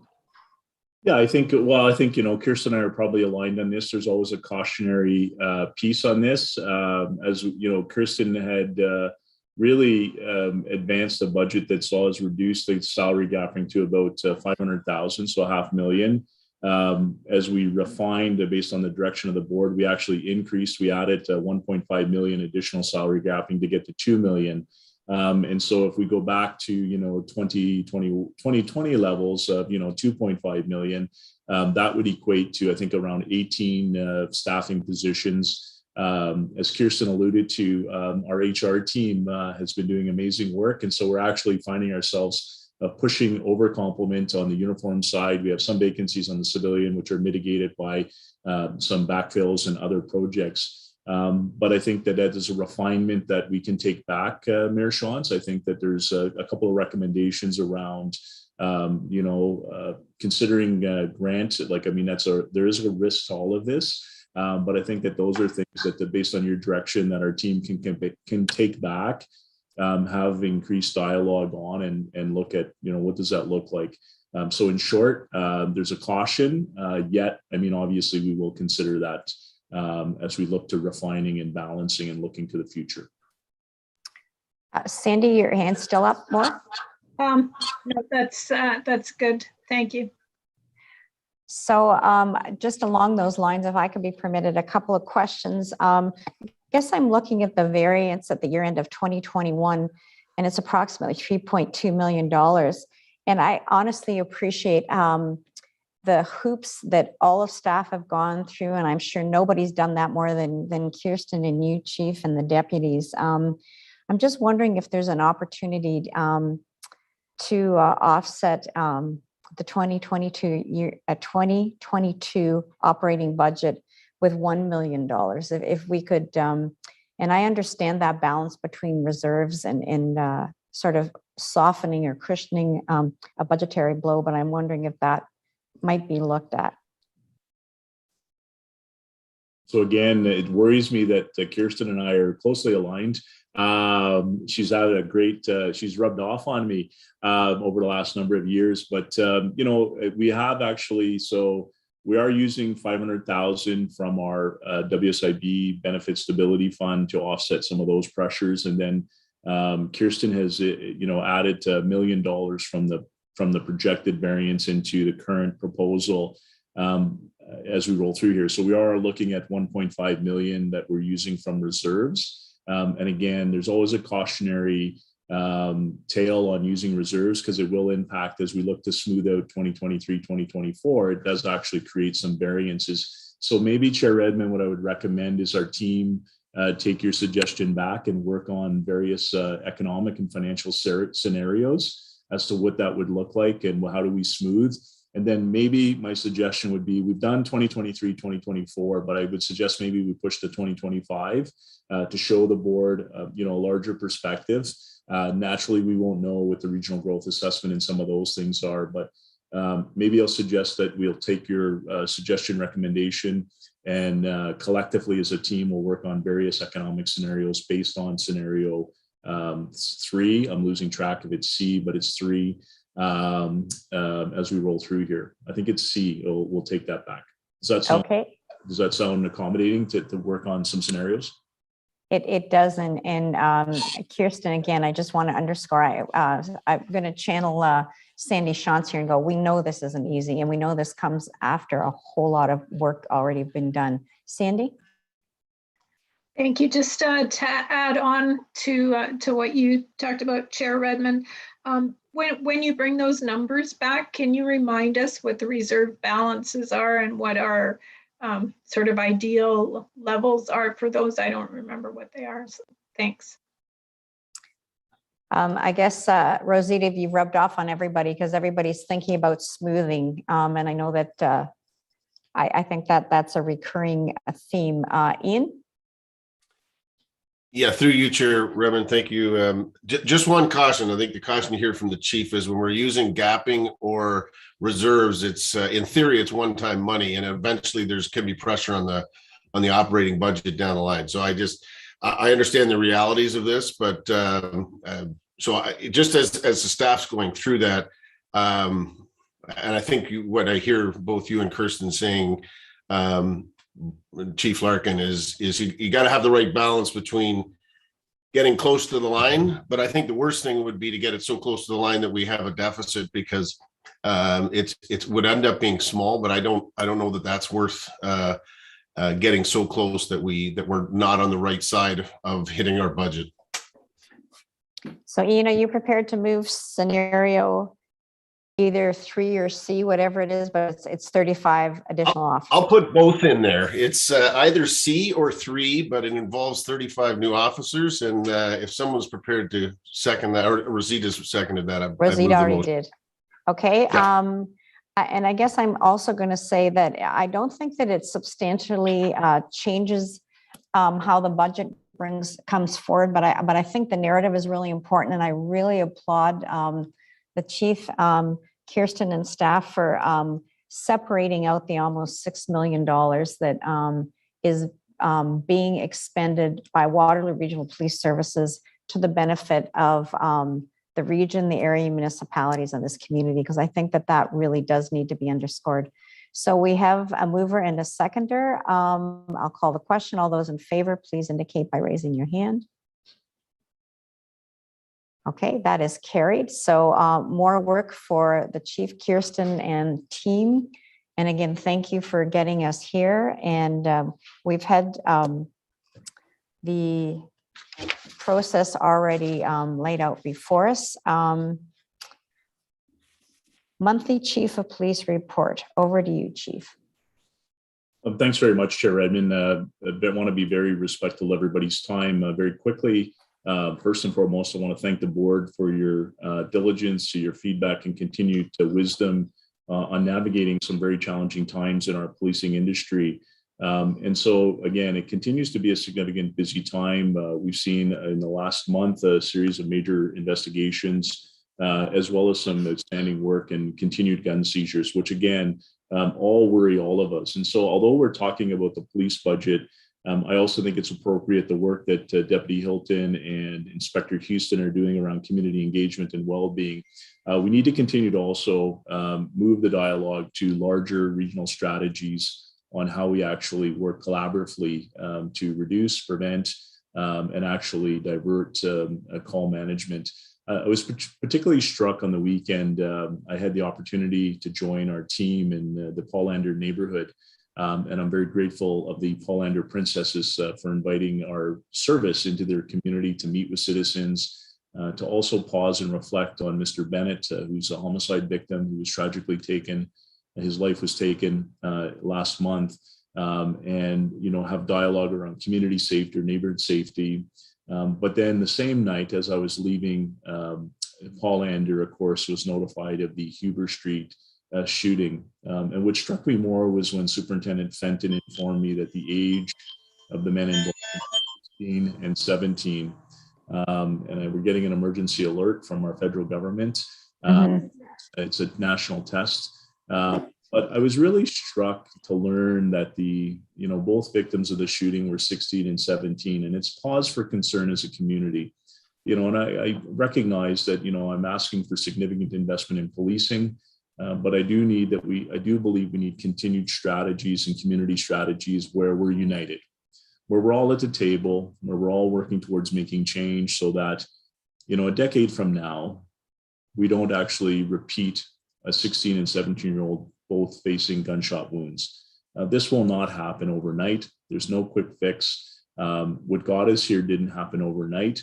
Some of that is policy, some of that is our systems, but I know that our service is very committed to the continued work we're doing. In December, you'll see more highlights of our path forward and our journey forward, our continued commitment around building a respectful workplace. And so I want to thank the board. I also want to take an opportunity to, as we head into the festive and holiday season, regardless of what holiday you celebrate, we'll be operating our festive holiday ride program to ensure our roadways are safe. I'm also very proud of our corporate communications team is once again ensuring and working with actually Starbucks around Share the Warmth, and we are collecting new clothing for those as we head into the winter season. But it's also the United Way campaign, and our service is heavily involved in collecting and supporting donations, financial donations internally through our workplace campaign to make a difference in the community we serve. So I'll leave it at that. Again, I'm just continue to be very immensely proud of our members, but I'm also immensely proud to be a citizen of this community. We're doing amazing things. Yes, we have challenges. Yes, we have some significant obstacles, but all of the adversity that we're facing are all opportunities. And I believe that if we connect and we unite and we actually continue to push through and work together and come to the table, regardless of, to coin Mayor Chant's line, whether you have $5 or $10 and your service and you're an agency, let's come to the table. Let's not worry about who leads or who pays.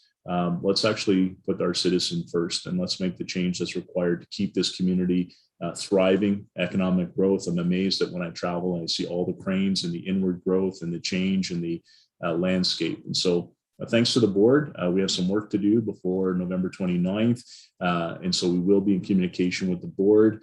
We also have work to do before we return on December 15th. And so we're up to the challenge, and we'll continue to refine and report back. So thank you so much. Thank you, Chief, for those comments. Is there any new business? Future agenda items? Information items? And I see we still have Ian here, so I will entertain a motion to adjourn, which I'm sure Ian wants to move, seconded by Karen. And before we take the vote, just let all of the media know who are on the call that they will be, I think they're in the room, but you can log in on the Zoom, and Chief Larkin and I will be available for questions from the media. So thank you for a great meeting. Everybody